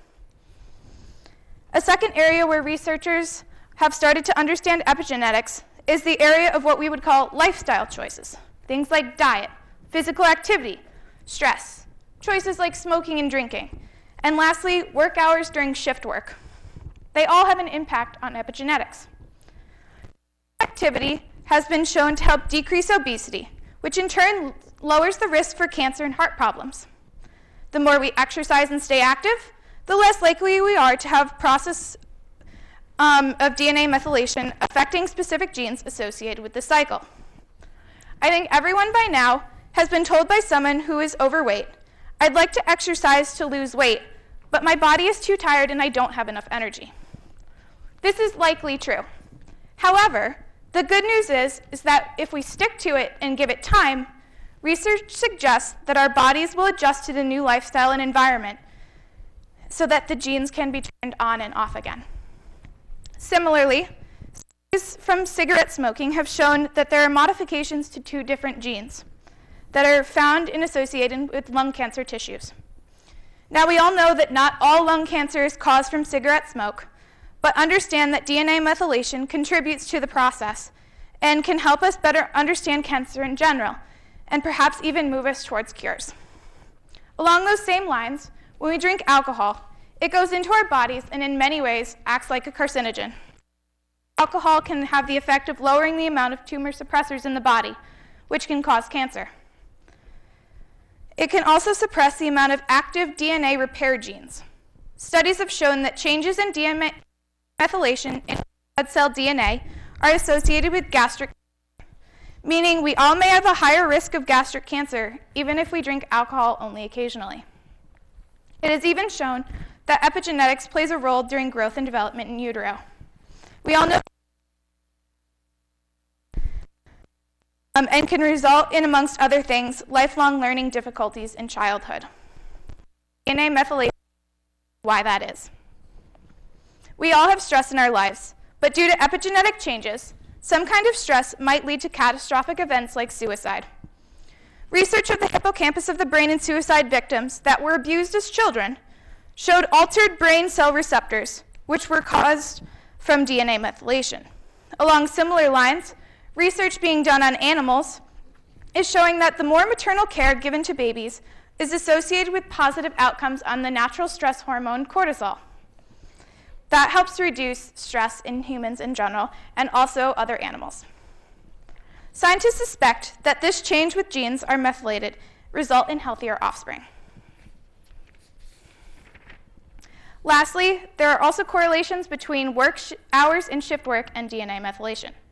There are genes referred to in the science world as clock genes, which allow our body to adapt to our natural circadian rhythm. Circadian rhythm relies on the environment around us to function properly. The normal result for a sleep pattern for us is to sleep when it's dark out and wake up when it's light. We know that since it takes the environment into consideration, if we don't follow this, it can result in sleep problems if not treated. In a study, it seems that women working night shifts have an increased risk of skin cancer by 41%, breast cancer by 32%, and gastrointestinal cancer by 18%, much of which seems to be due to the affected disruptive sleep patterns that DNA methylation has caused. So, DNA is not our destiny. A great deal of research has shown that our environment plays a significant role in reading our genes and determining what proteins and body chemistry is expressed from our DNA. Whether it be the effects from air pollutants, Cigarette smoke, alcohol, obesity, exercise, work hours, or stress, there is going to be changes made in our body in response to the environment. Understanding what triggers changes in our DNA methylation patterns can help researchers and scientists explain a variety of conditions that have lasting effects on human health. So DNA alone is not our destiny.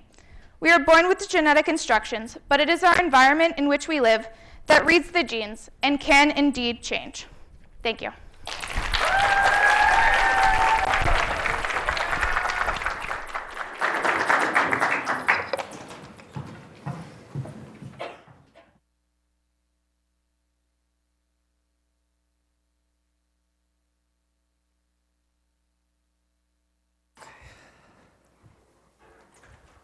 When we go to the doctors, we expect results.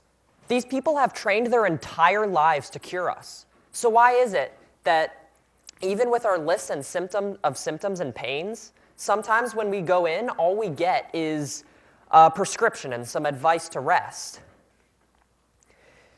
We know how our bodies work down to the cell. So why is it so hard to diagnose things? Well, it's because the uniqueness of our body travels way, way deeper than just the cell, to the molecular and even atomic level. So how do we deal with the complexity of trying to treat people who, on a whole nother level, are just totally different? The solution involves the tiniest and strangest type of science, quantum physics. Isn't quantum physics just what Sheldon Cooper talks about to make himself seem smart? Yeah, but you may want to learn a little about it yourselves. Scientists have harnessed quantum physics to create a whole new type of computer called a quantum computer. Quantum computers can be used in areas like cybersecurity or communications, but they are also the next big thing in the medical world and will transform our lives when they become mainstream. I'm going to do my very best to explain to you the essence of how they work, so prepare yourselves. To show the fundamental difference between classic and quantum computers, we're going to play a little game. It's simply a game of which hand is it in. First, the classic computer will put a marble in its left or right hand, figuratively. Then you must guess which hand it's in. What are your chances of winning? Simply 50%. It's either left or right.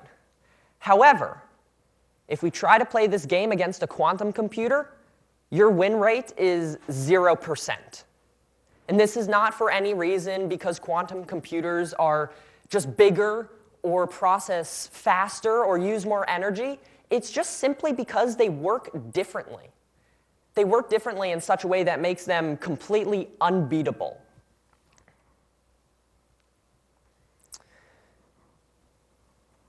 This is because when the quantum computer chooses which hand to put the marble in, it is essentially able to choose both at once and make sure that whichever one you pick, it is guaranteed to be in the opposite hand.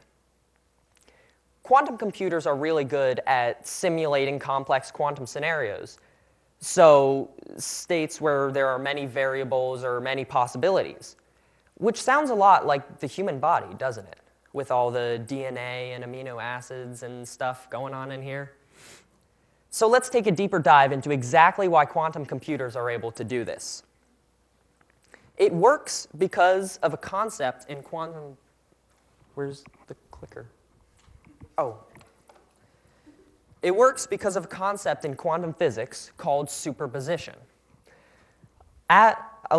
Particles such as electrons in an atom or a particle of light called a photon can exist in a wacky state similar to a cloud of probability. For example, an electron may have a 30% chance of being here and a 70% chance of being over here.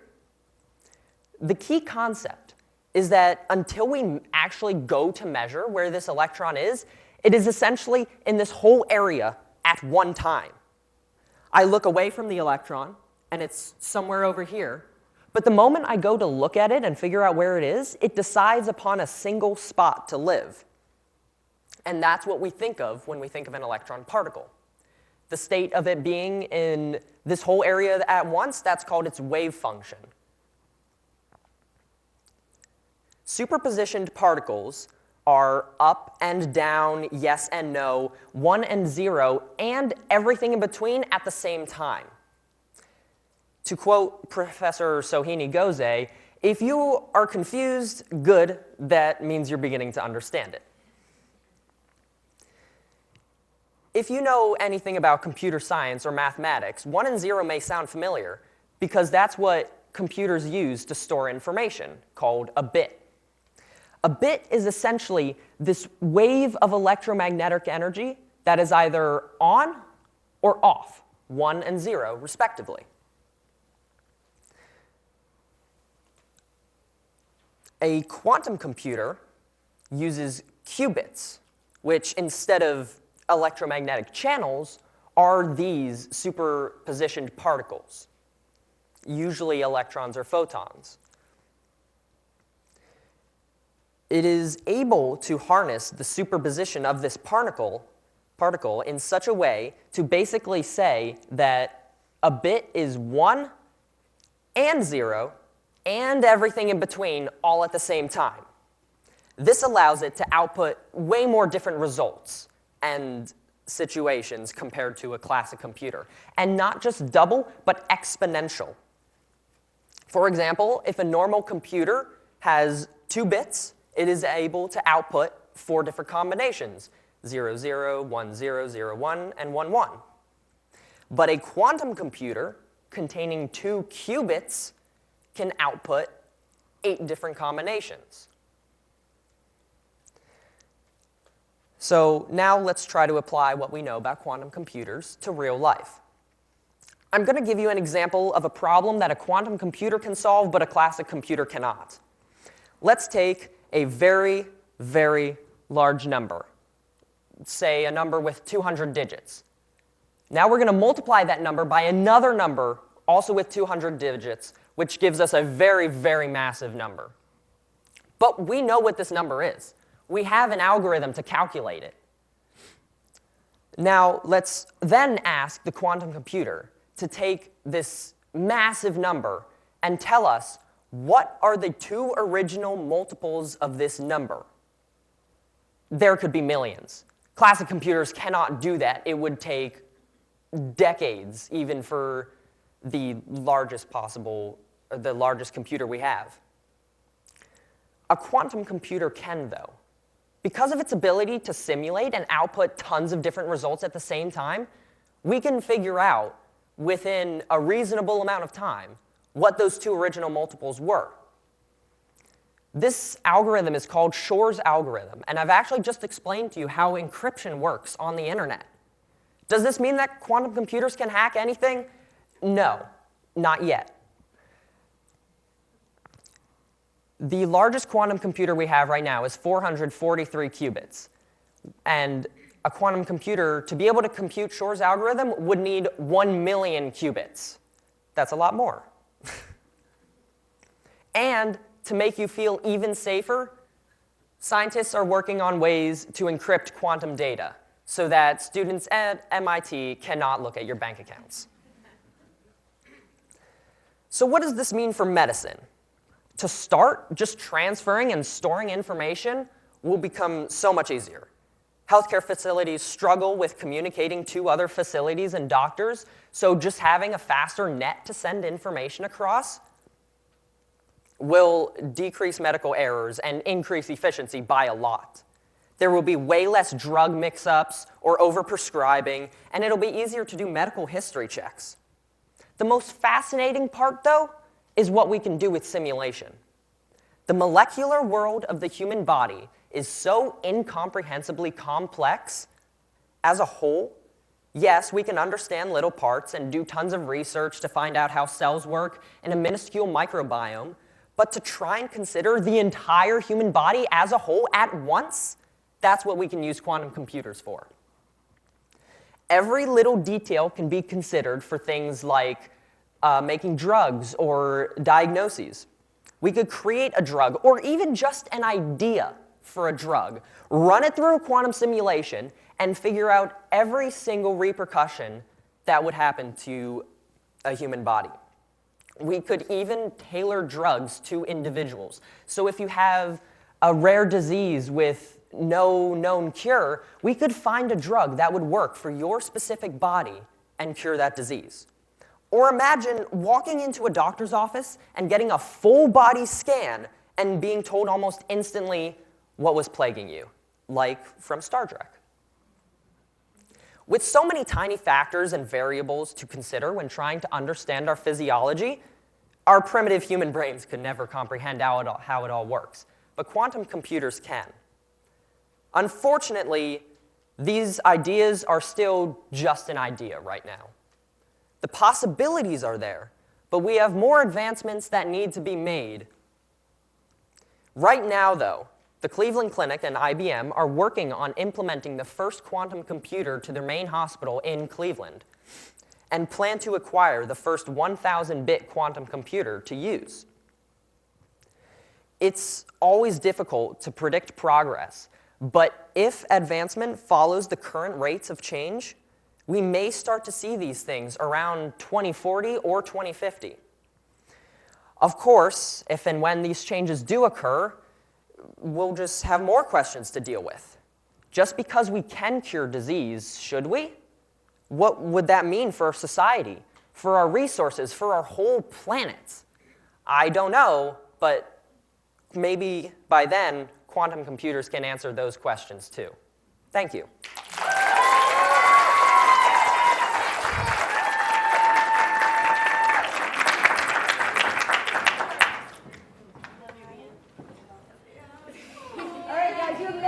Our second 5-minute stretch. So please, I encourage you, get up, stretch, get a drink, use the restroom, and then we'll be in for our last third. Come chat with me if you like.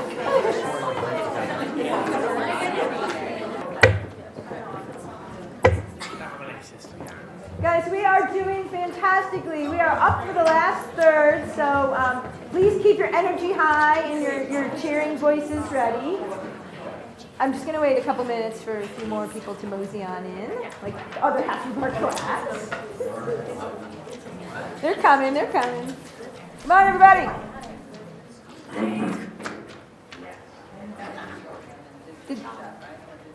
Were they coming? Did somebody see them out there?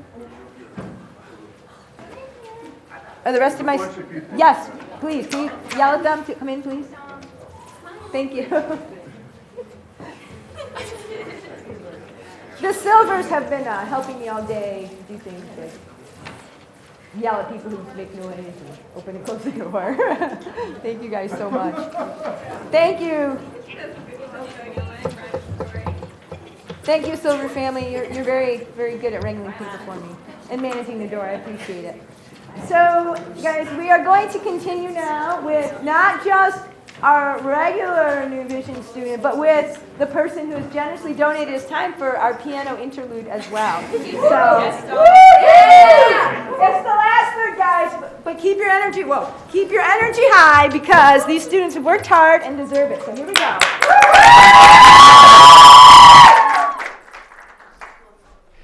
In December of 2022, 4 unvaccinated children in Ohio were diagnosed with measles. By the end of the month, over 80 children had been diagnosed. Measles is an extremely contagious viral infection that is very serious for small children, but has been mostly eradicated due to an extremely effective vaccine. While luckily, none of the children who became infected ended up passing away, almost half of them were hospitalized. It's important to note that this outbreak also had a major economic impact on the community. The CDC officials had to contact trace every single patient that was confirmed positive and then had to test every single person they came in contact with. All in all, the whole situation was dangerous, expensive, and entirely avoidable. While the true beginnings of vaccination are contested, it's usually agreed upon that the first vaccine was created by Edward Jenner in the late 1700s. So why is it that now, over 300 years later, there's still so much controversy surrounding vaccines? Even when scientists describe vaccines as one of the top 10 achievements in public health history, it's important to note that opposition to vaccination has existed almost as long as vaccination itself. The first recorded anti-vax idea began with Edward Jenner's idea to create a smallpox vaccine. The creation was described as unholy, violating their personal liberty, and reflected a general distrust of medicine that was prevalent at the time. Now, as science has grown, so has the movement opposing it. The most notable effort to refute vaccination took place in 1998, when British doctor Andrew Wakefield falsely claimed that the MMR vaccine was linked to an autism diagnosis. It turns out that he was associated with a group looking to replace the MMR vaccine. It had existed at the time and stood to benefit from the vaccine's discreditation. He also admitted later on that he falsified his work. While the paper he created is now officially removed from any scientific journal and Wakefield's name has been struck from the British Medical Register, the theories he proposed and the data he falsified lives on. This example shows the single biggest challenge that vaccines today face, the spread of misinformation. Social media today allows for information of all kinds to reach almost anyone in an instant, transmitting billions of articles, pictures, videos, and posts every second. While this can be a good thing, allowing for communication and healthy socialization, misinformation can spread just as quickly. This was very easy to see just a few years ago when the COVID-19 vaccine first became available. Even now, if you search for it, you can find easily debunked articles and videos about side effects such as tremors, loss of cognitive function, and much more. Combined with the already growing community of people who are hesitant to get themselves or their children vaccinated, we as a country could, and to some degree did, have a real problem on our hands. While it may be impossible to completely end vaccination hesitancy, I believe that we can go a long way in improving the situation and minimizing those who fall for the anti-vaxxing propaganda. First, education. Studies have been conducted that show that vaccination rates and rates of graduation in media literacy have a definite correlation. So make it a nationwide goal to educate every single child that goes through both our public and private school systems about vaccines. Most importantly, be truthful. Explain exactly what the vaccine is, exactly what it does, and exactly how it works. Next, make these programs available to adults as well. Not everyone is fortunate enough to have received a good education, so make it easy for people to learn from credible sources to hopefully educate them. Studies have shown that in cases where people are distrustful of formal governmental sources, they will often be open-minded to trusted, educated members of their community who speak at places where people congregate, such as barbershops, churches, mosques, or community organizations. Arming community leaders with facts and information such that they can draw their own conclusions about vaccine safety is paramount, because the facts do indeed show that vaccines save lives. The most important idea I have to help this issue is a little more difficult. It requires social media platforms to collectively and definitively shut down misinformation and punish people who knowingly spread misinformation. Twitter, as a platform, has started implementing a fact-checking feature, which other platforms are sure to follow, but it just isn't enough in my opinion. When false, harmful rhetoric is leading to the harming of children and other vulnerable populations, measures need to be taken. Lastly, I believe that doctors need to communicate more with their patients and parents of pediatric patients. Too often do we hear about overworked doctors who show up to do a quick physical exam and then have to dash out to the next patient. The lack of bedside manner and absence of communication from the doctor leads to doubts and therefore lower vaccination rates. Unless doctors are able to slow down and carefully discuss vaccine safety with their patients, vaccine hesitancy will continue to fester. I believe that vaccines are genuinely amazing. The fact that diseases that could have wiped out an entire population of people can now be completely eradicated with a single press of a syringe is mind-blowing. While I understand that, yes, there are side effects that can occur, but the extremely small chance of a side effect are completely outweighed by the near guarantee that you will not die an awful death from measles, mumps, polio, rubella, diphtheria, tetanus, or pertussis. Herd immunity, the theory that as long as a large majority of your population is immune to a disease, then the spread of that disease becomes unlikely, only works if a vast majority of your population is vaccinated. If everyone were to subscribe to an anti-vax mentality, realistically, a large portion of our population would pass away. The only reason the anti-vax movement has survived this long is because of herd immunity, and for them to exploit that is an issue. The concept of herd immunity should really only be a benefit to those who cannot get a vaccine due to a legitimate health concern, such as people with allergies, autoimmune diseases, etc., or for the small random percentage of people in which, for poorly understood reasons, the vaccine does not take effect. The anti-vax movement affects vulnerable populations, and more measures need to be taken. Vaccination is perhaps the most important and effective scientific discovery we have uncovered in the modern era, and we need to make sure controversy doesn't reduce its amazing effects. Thank you.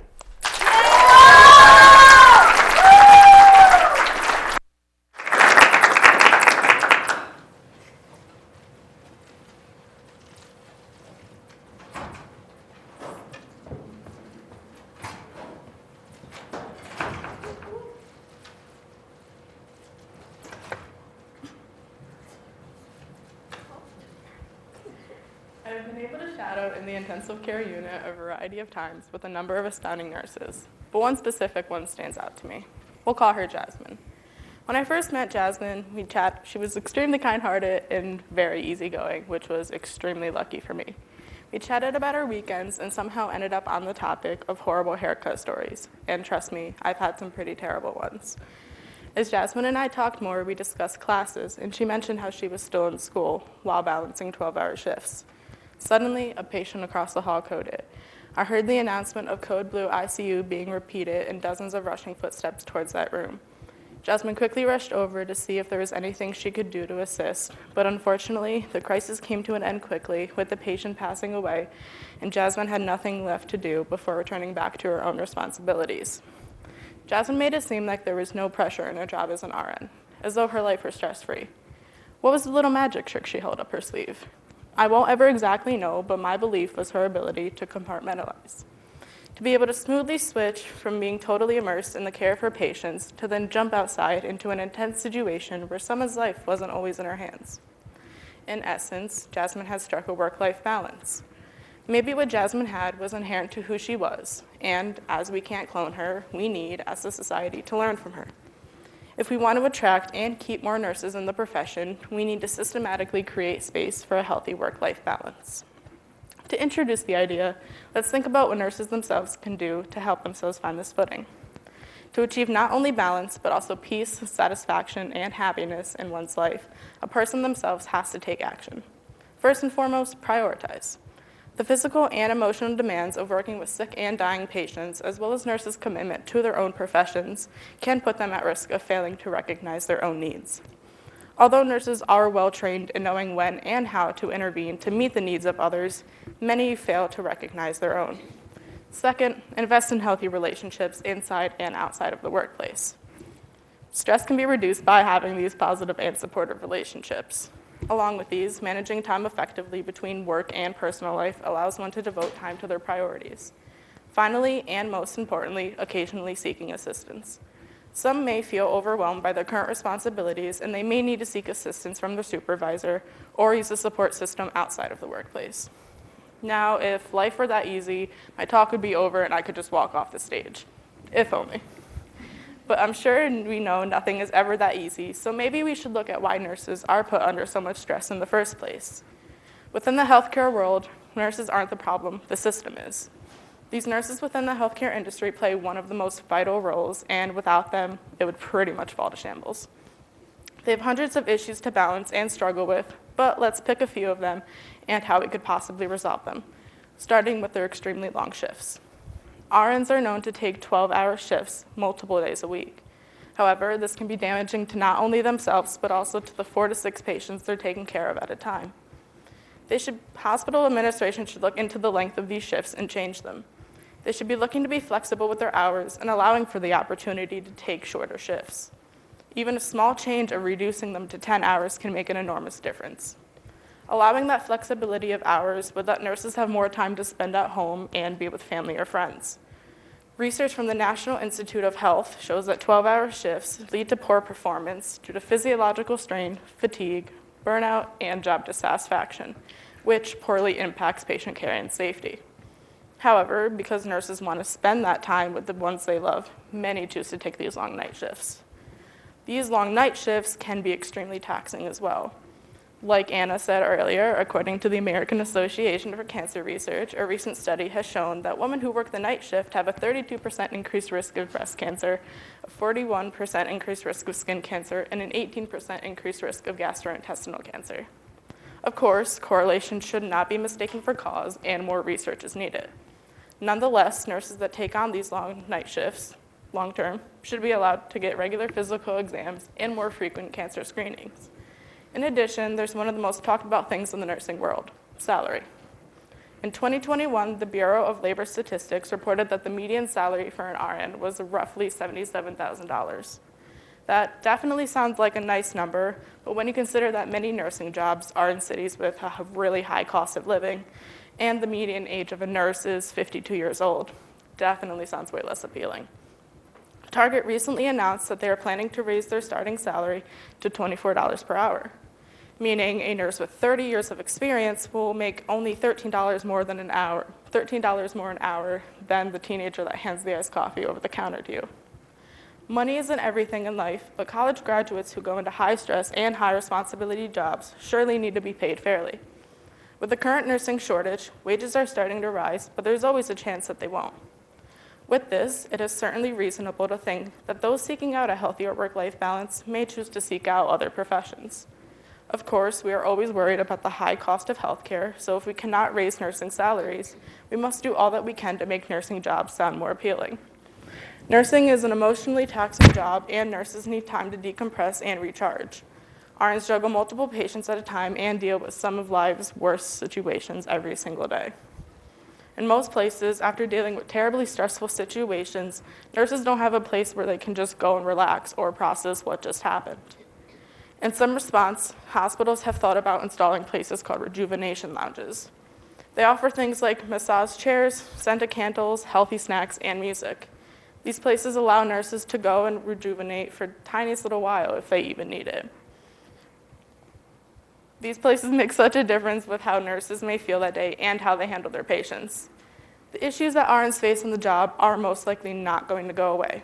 Patients will continue to be sick, hospitals will continue to be manic, and nursing will continue to be emotionally, physically, and mentally demanding. But we can all do our part to encourage the system to promote a healthier work-life balance for nurses.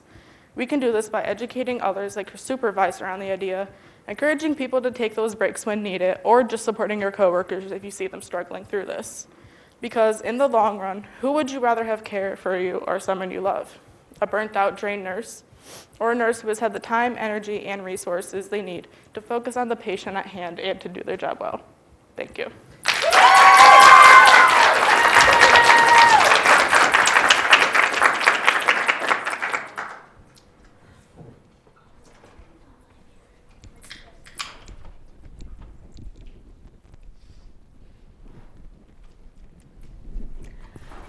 4 years of an undergrad, then off to med school for yet another 4 years.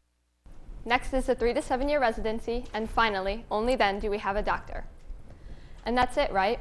Whether you see them in a clinic for a regular checkup or encounter them in a more difficult situation at the hospital, their job is to pull from a list of diagnoses, medications, and procedures in order to treat us. That's pretty simple to understand. A lot of schooling, but after that, all they have to do is use knowledge of pre-existing tests and cases to address the health issues at hand.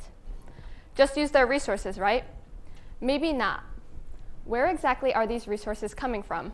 We might think that the government or our incredibly successful biotech companies simply initiate and fund clinical trials, constantly hunting for new diseases and stumbling upon discoveries by chance. But how would they know what to initiate in the first place? Introducing your doc. Those same people who order treatments and procedures for us are the very people responsible for each diagnosis and its corresponding treatments. In short, our physicians are self-supporting themselves in establishing a diagnosis, with technology and funding playing only backup positions. In this role, our physicians, aside from being doctors, simultaneously transform into detectives every time we seek medical help. They are constantly taking in observations or leads that fuel their studies into the felon or the disease and its consequent discoveries. Therefore, at the heart of every diagnosis and medication we receive, it's the people who prescribe them, not technology and money, who have identified the condition in the first place. With this in mind, I would like to take us through an example to demonstrate the physician's part as both a doctor and a detective. Not only are they looking to solve immediate health problems as we expect them to do, but they are also gathering details to ensure that no medical mystery is left behind. The year is 1981, and you are a doctor at a Los Angeles hospital. A 30-year-old gentleman arrives, and using the knowledge and equipment you have, you determine your patient to have a fungal infection.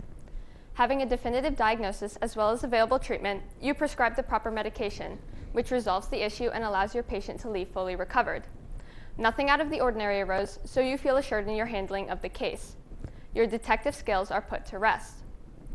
Yet only a month later, this same patient returns, where you once again are able to utilize the current technology to discover the presence of a type of pneumonia, abbreviated as P. carini pneumonia.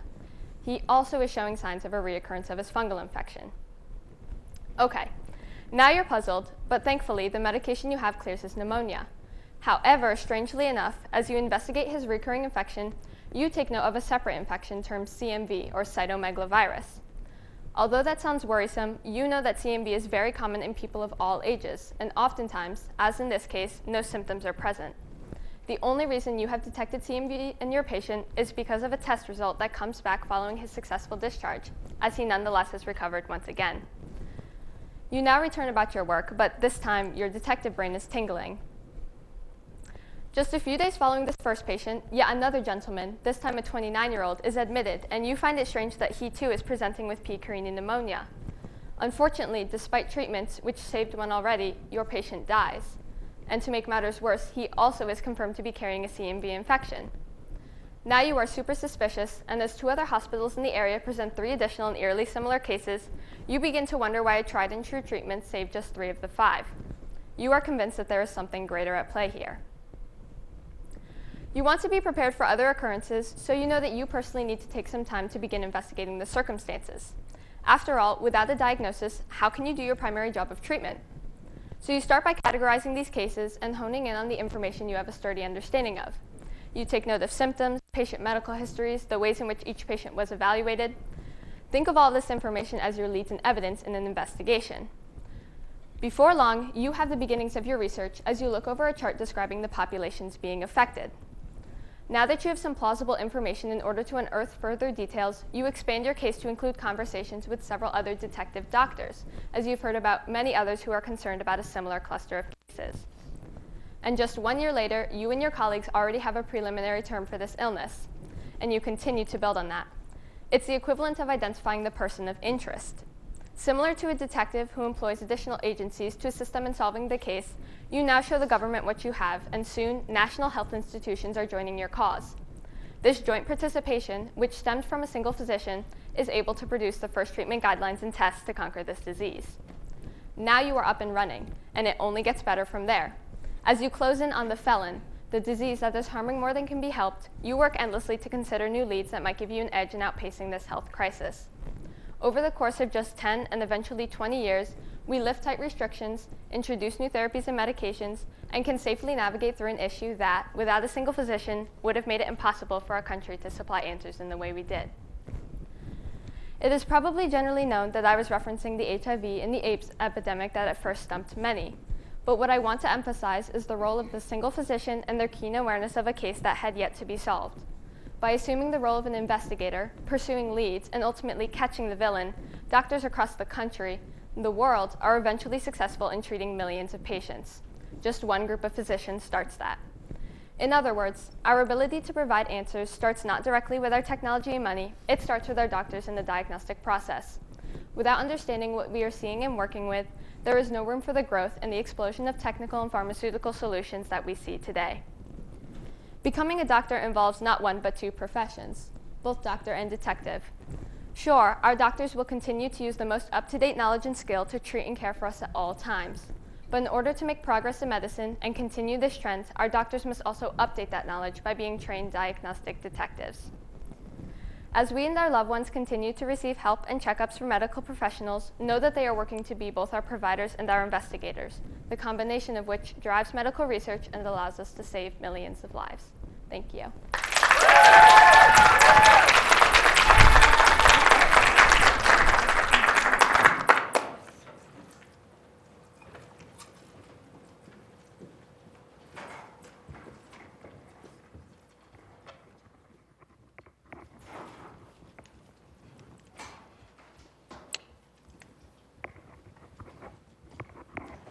So, I actually wanted to start off my presentation by calling out my mom.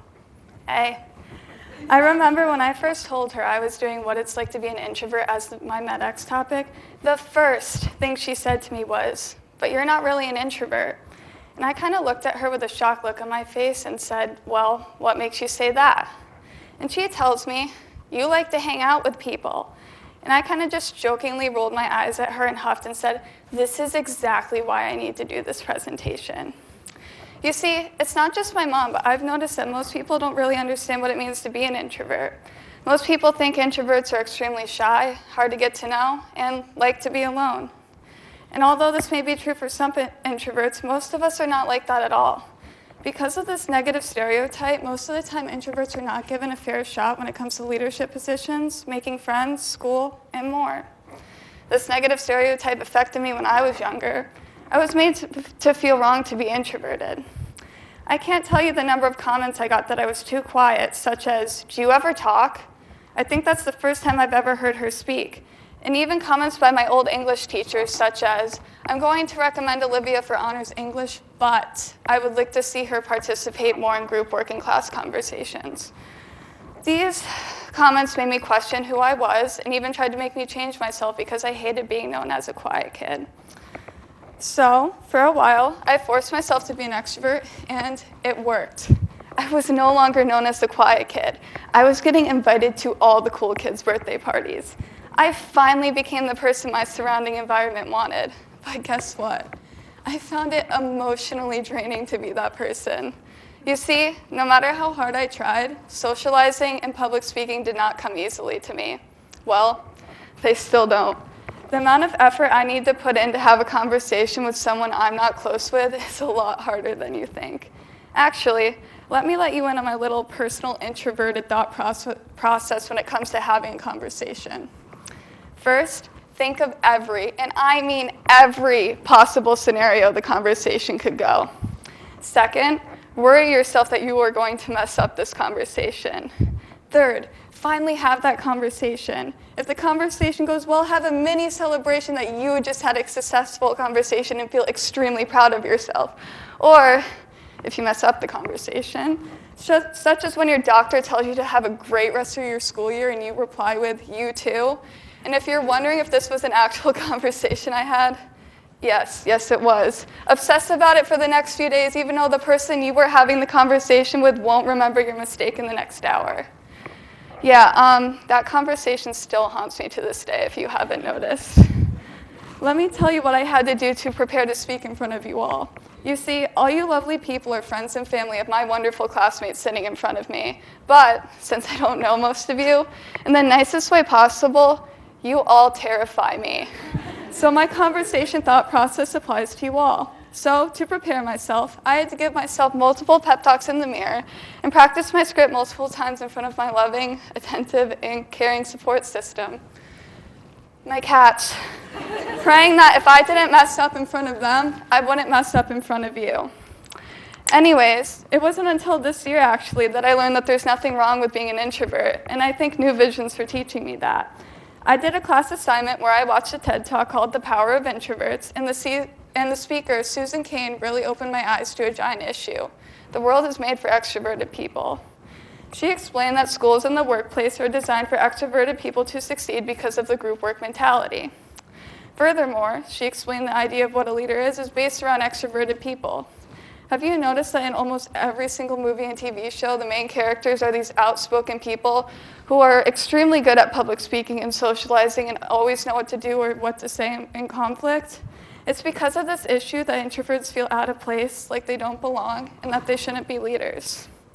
But the funny thing is that most people don't know that some of the world's greatest leaders who changed the world for the better were introverts. Just to name a few, Rosa Parks, Gandhi, Eleanor Roosevelt, Abraham Lincoln, they were all leaders. All these amazing people stepped up to the plate not because they wanted to, but because they needed to. To use Rosa Parks as an example, she is one of the most famous faces of the civil rights movement, but she was shy, quiet, and reserved.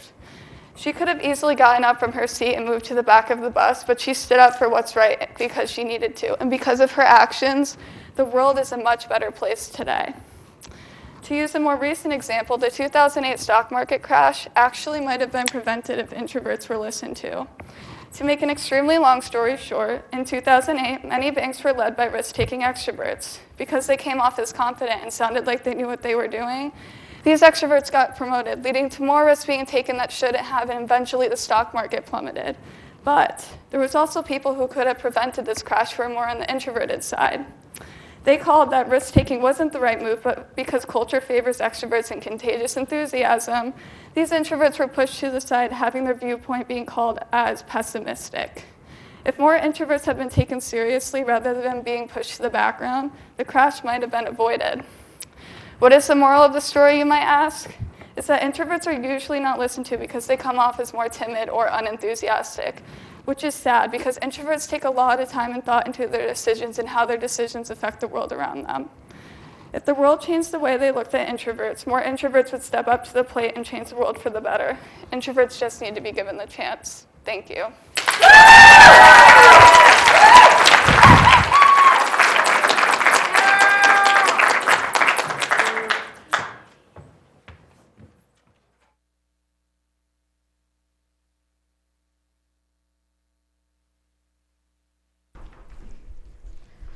Let's travel back in time to 1975, where nurses were expected to arrive about 15 minutes early to their shift at the hospital, both for the handover from the previous shift and to make sure their uniform was presentable. Their uniform, which consisted of a dress, stockings, dress shoes, and a hat that needed to be perfectly pinned to curls. I think I can speak for everyone here when I say that it would really suck to have to wear a dress and dress shoes for a 12-hour shift. Nurses were also expected to know every single patient and their condition in the hospital. If there were 30 patients, she knew all 30. And if there were 50, she knew all 50. I can barely keep track of where everyone in our 18-person class goes to school, let alone 30 people and their medical conditions. Nurses were also expected to take care of the hospital together.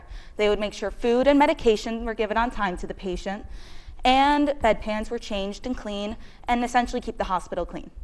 Nurses were almost considered the maids for both patients and physicians. When I was researching nursing in the 1970s, there was one thing that really stuck out to me. Whenever a nurse and a physician would walk into the same room together, the nurse was just expected to step aside and let the male physician go through first.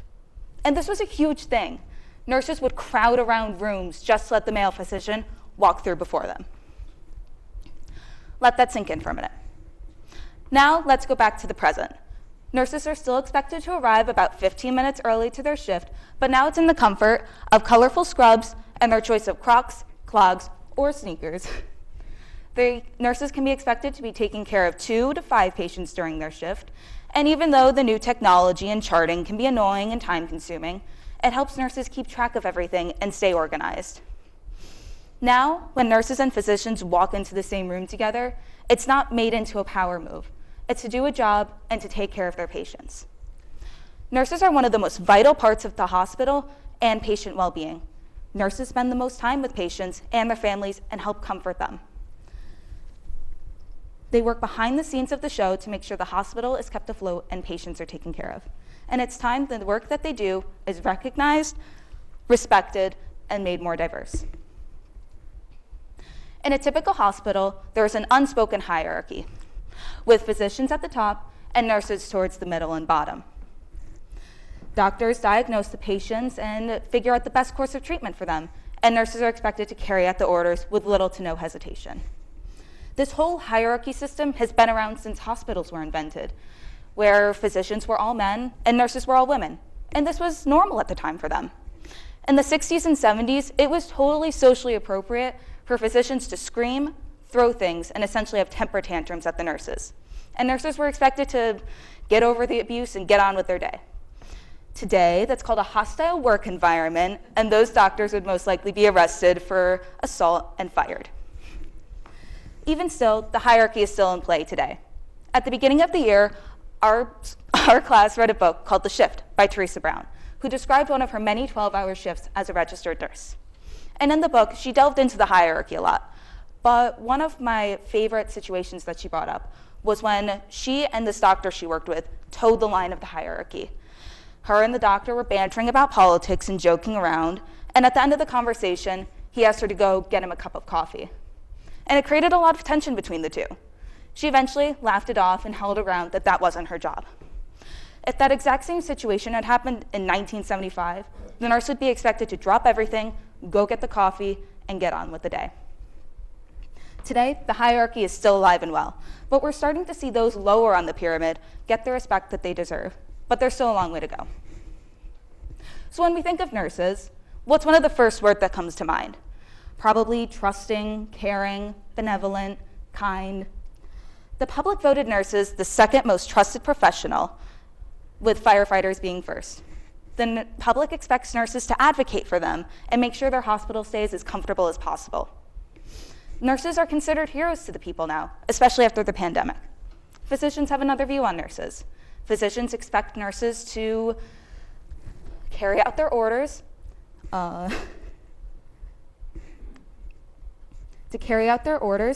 treat physicians with respect, and update them on only the most important information and help them when needed. Pretty much, physicians want to do their job, have nurses do theirs, and be treated with the respect that they deserve. The medical field is starting to become more diverse and more female-dominated, as we can see in our class today. But as more women enter the field as physicians and more men enter as nurses, they're facing their own sexism within the hierarchy. And hopefully in the future, as we continue to diversify the field, we'll all start to earn the respect that we work hard for, whether it's as a nurse or a physician. So why do we need diversity? Nurses spend the most time with patients, and that's just a fact. Doctors come in, diagnose the patients, and figure out the best course of treatment for them. Nurses are the ones who deliver the medication, check vitals every half hour, and make the emotional connections with their patients. Doctors see patients' physical problems and fix them, and they do an amazing job at fixing them.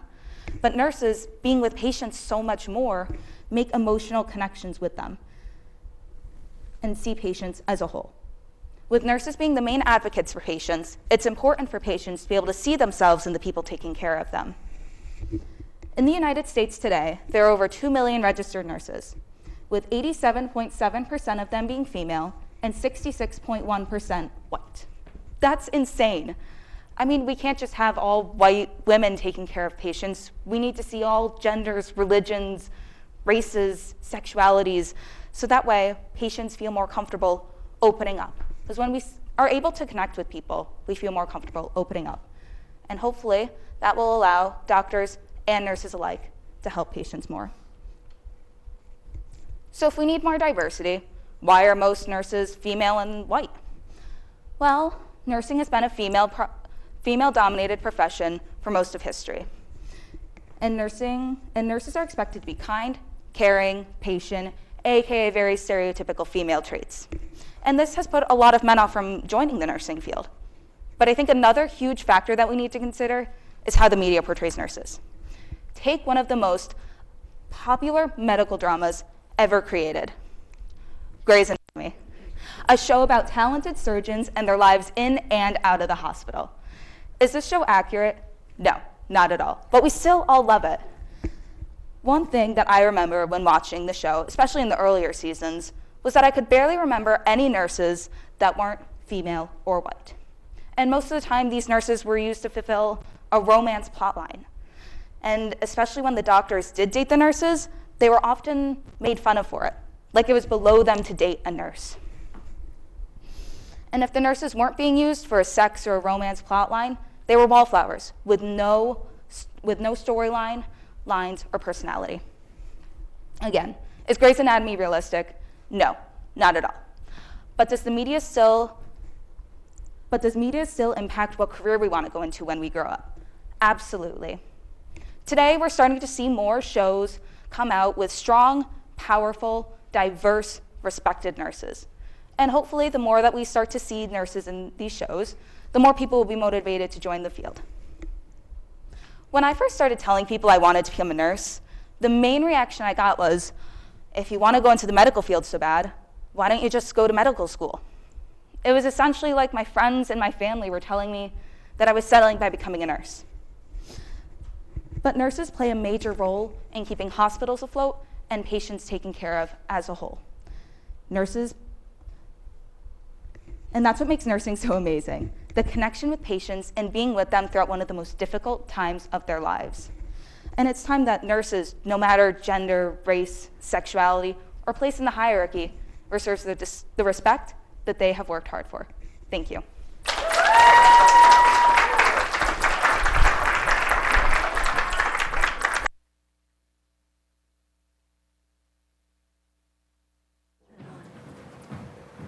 Hello, is this thing on? Is it working? It takes a second. There you go. Now it's working? Yay. Okay. Hello, everybody. Last one. Okay.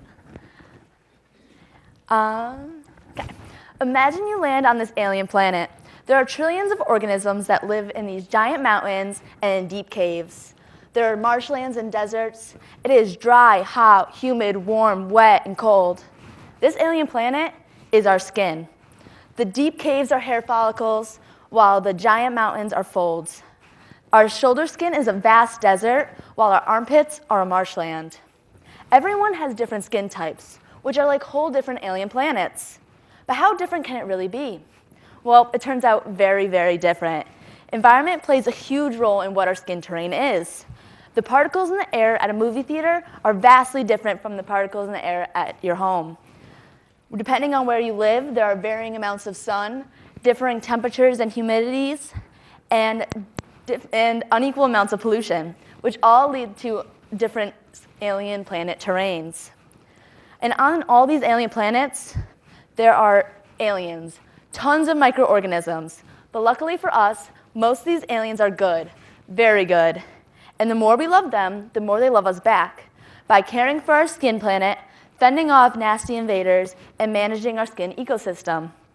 Let's see how that is done. First, let's meet our alien friends. Look down at your hand. There are tens of millions of microbes that live on every square centimeter of skin. First up, we have the Propanini bacterium. This adorable little bacteria resides near our feet, hands, and face. They act as cute little guard dogs. They eat the oils that our skin produces, and these caring bacteria are so grateful to us for feeding them that they in turn produce an acid that helps keep our skin waterproof. They also stop harmful pathogens from getting into our pores. Another very common, very important bacteria is called Staphylococcus epidermidis. It tends to reside in the wetlands, like armpits, for example. And unlike its nasty cousin, Staphylococcus aureus, this little bacteria is typically very, very good for us. It has a secret weapon called serine protease ESP. This enzyme is super, super important. It stops its nasty cousin, Staphylococcus aureus, from replicating. If Staphylococcus aureus bacteria does replicate, it can cause abscesses and cellulitis. Not so good. And even worse, if it gets into our system, it can cause pneumonia, joint infections, and even sepsis, which can kill us.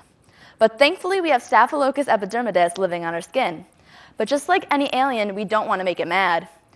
When pushed to the limits by antibiotics, some Staphylococcus epidermidis can rebel and become MRSA, methicillin-resistant Staphylococcus epidermidis. Just like its cousin MRSA can cause deadly infections, particularly on medical devices that come in close contact with your skin.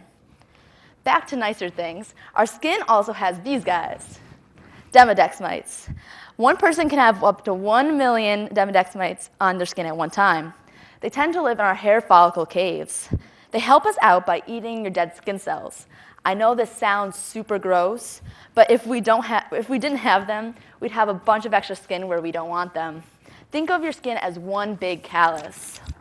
I can go on, but I won't. Just note that the average human has roughly 1,000 different species of microorganisms on their skin, and there are far more than one of each species on our planet's ecosystem. Our planet's ecosystem is inhabited by roughly 100 billion friendly little aliens. Now let's look closely at the ecosystem in which these aliens are living and protecting. The terrain of our alien planet, or our skin, is like brick and mortar. Our skin cells being the brick and our oils being the mortar. Together they work to keep the bad stuff out of your body.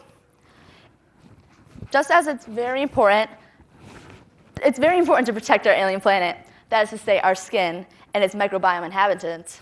Just as here on planet Earth, we need to conserve our environment so humans can stay alive, we also have to preserve the environment of our skin to foster the growth of good species and prevent our skin from turning into a barren wasteland or a land where invasive species take over. So what can we do to personally help or hurt our ecosystem? Well, we call it skincare. Skincare has steps now. We need a cleanser, toner, exfoliator, antioxidant serums, eye creams, spot treatments, and moisturizers. And that's for the beginners. But what is this doing for your microbiome? Well, most people start with an aggressive cleanser, which strips the mortar or your oils. And then all the other steps are either stripping the mortar more or trying to add it back. That is not to say that all skincare products are bad. There are some great ones out of the 4,000 skincare companies out there, but we all know when you buy low-quality clothing, it can come with the risk of being awful. Skincare products are no different. Some spot treatments and creams have tempura A. Tempura A is basically poison for Staphylococcus epidermidis. The same bacteria that's stopping you from getting sepsis, you might be killing. As they work to keep you alive, you are feeding them poison. And then we have our cute little guard dogs, Propanini bacterium. If there are too many Propanini bacterium, it can cause issues like acne, and there is a treatment for it, but it's only beneficial to us when we have excess amounts of these bacteria. And when we don't, and we use skincare products that contain benzoyl peroxide, it can upset the balance of this alien biome and cause us to get sick more often. So we have to be careful in trying to help the alien planet because we might be hurting it. We can have up to 1 million Demodex mites living in the microbiome at one time, but this is for a reason. There are a multitude of things that can kill a Demodex mite, like, for example, acaricide, which is sprayed across lawns across the country. But what is the chance that gets onto our skin and kills a couple hundred Demodex mites? Or how many of us here have ever been in a room with one of those aromatic diffusers? Tea tree oil has a 100% mortality rate for Demodex mites. There are a bunch of stuff in our home that can also be harmful to these little helpers, and too much exposure to too many harmful substances can be very bad for our Demodex mites and for the alien planet. There are more than 1,000 different species that live all over this new alien planet. I only talked about 3. Majorities of these species are helpful to us and helped you survive for this long. We make decisions all the time, and those decisions have an impact. And we might not be actively trying to hurt the microorganisms living on our skin, but our choices can still be hurting us and them. Protect your microbiome so it can protect you. Thank you.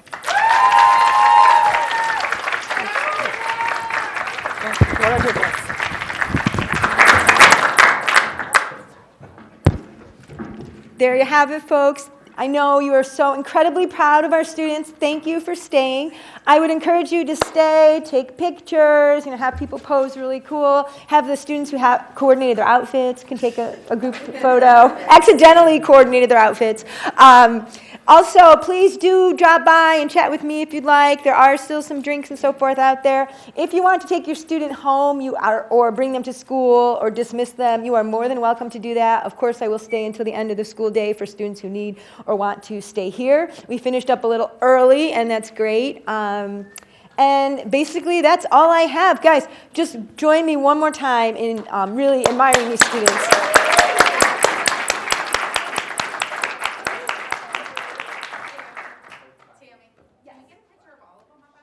Yeah, guys, come on up.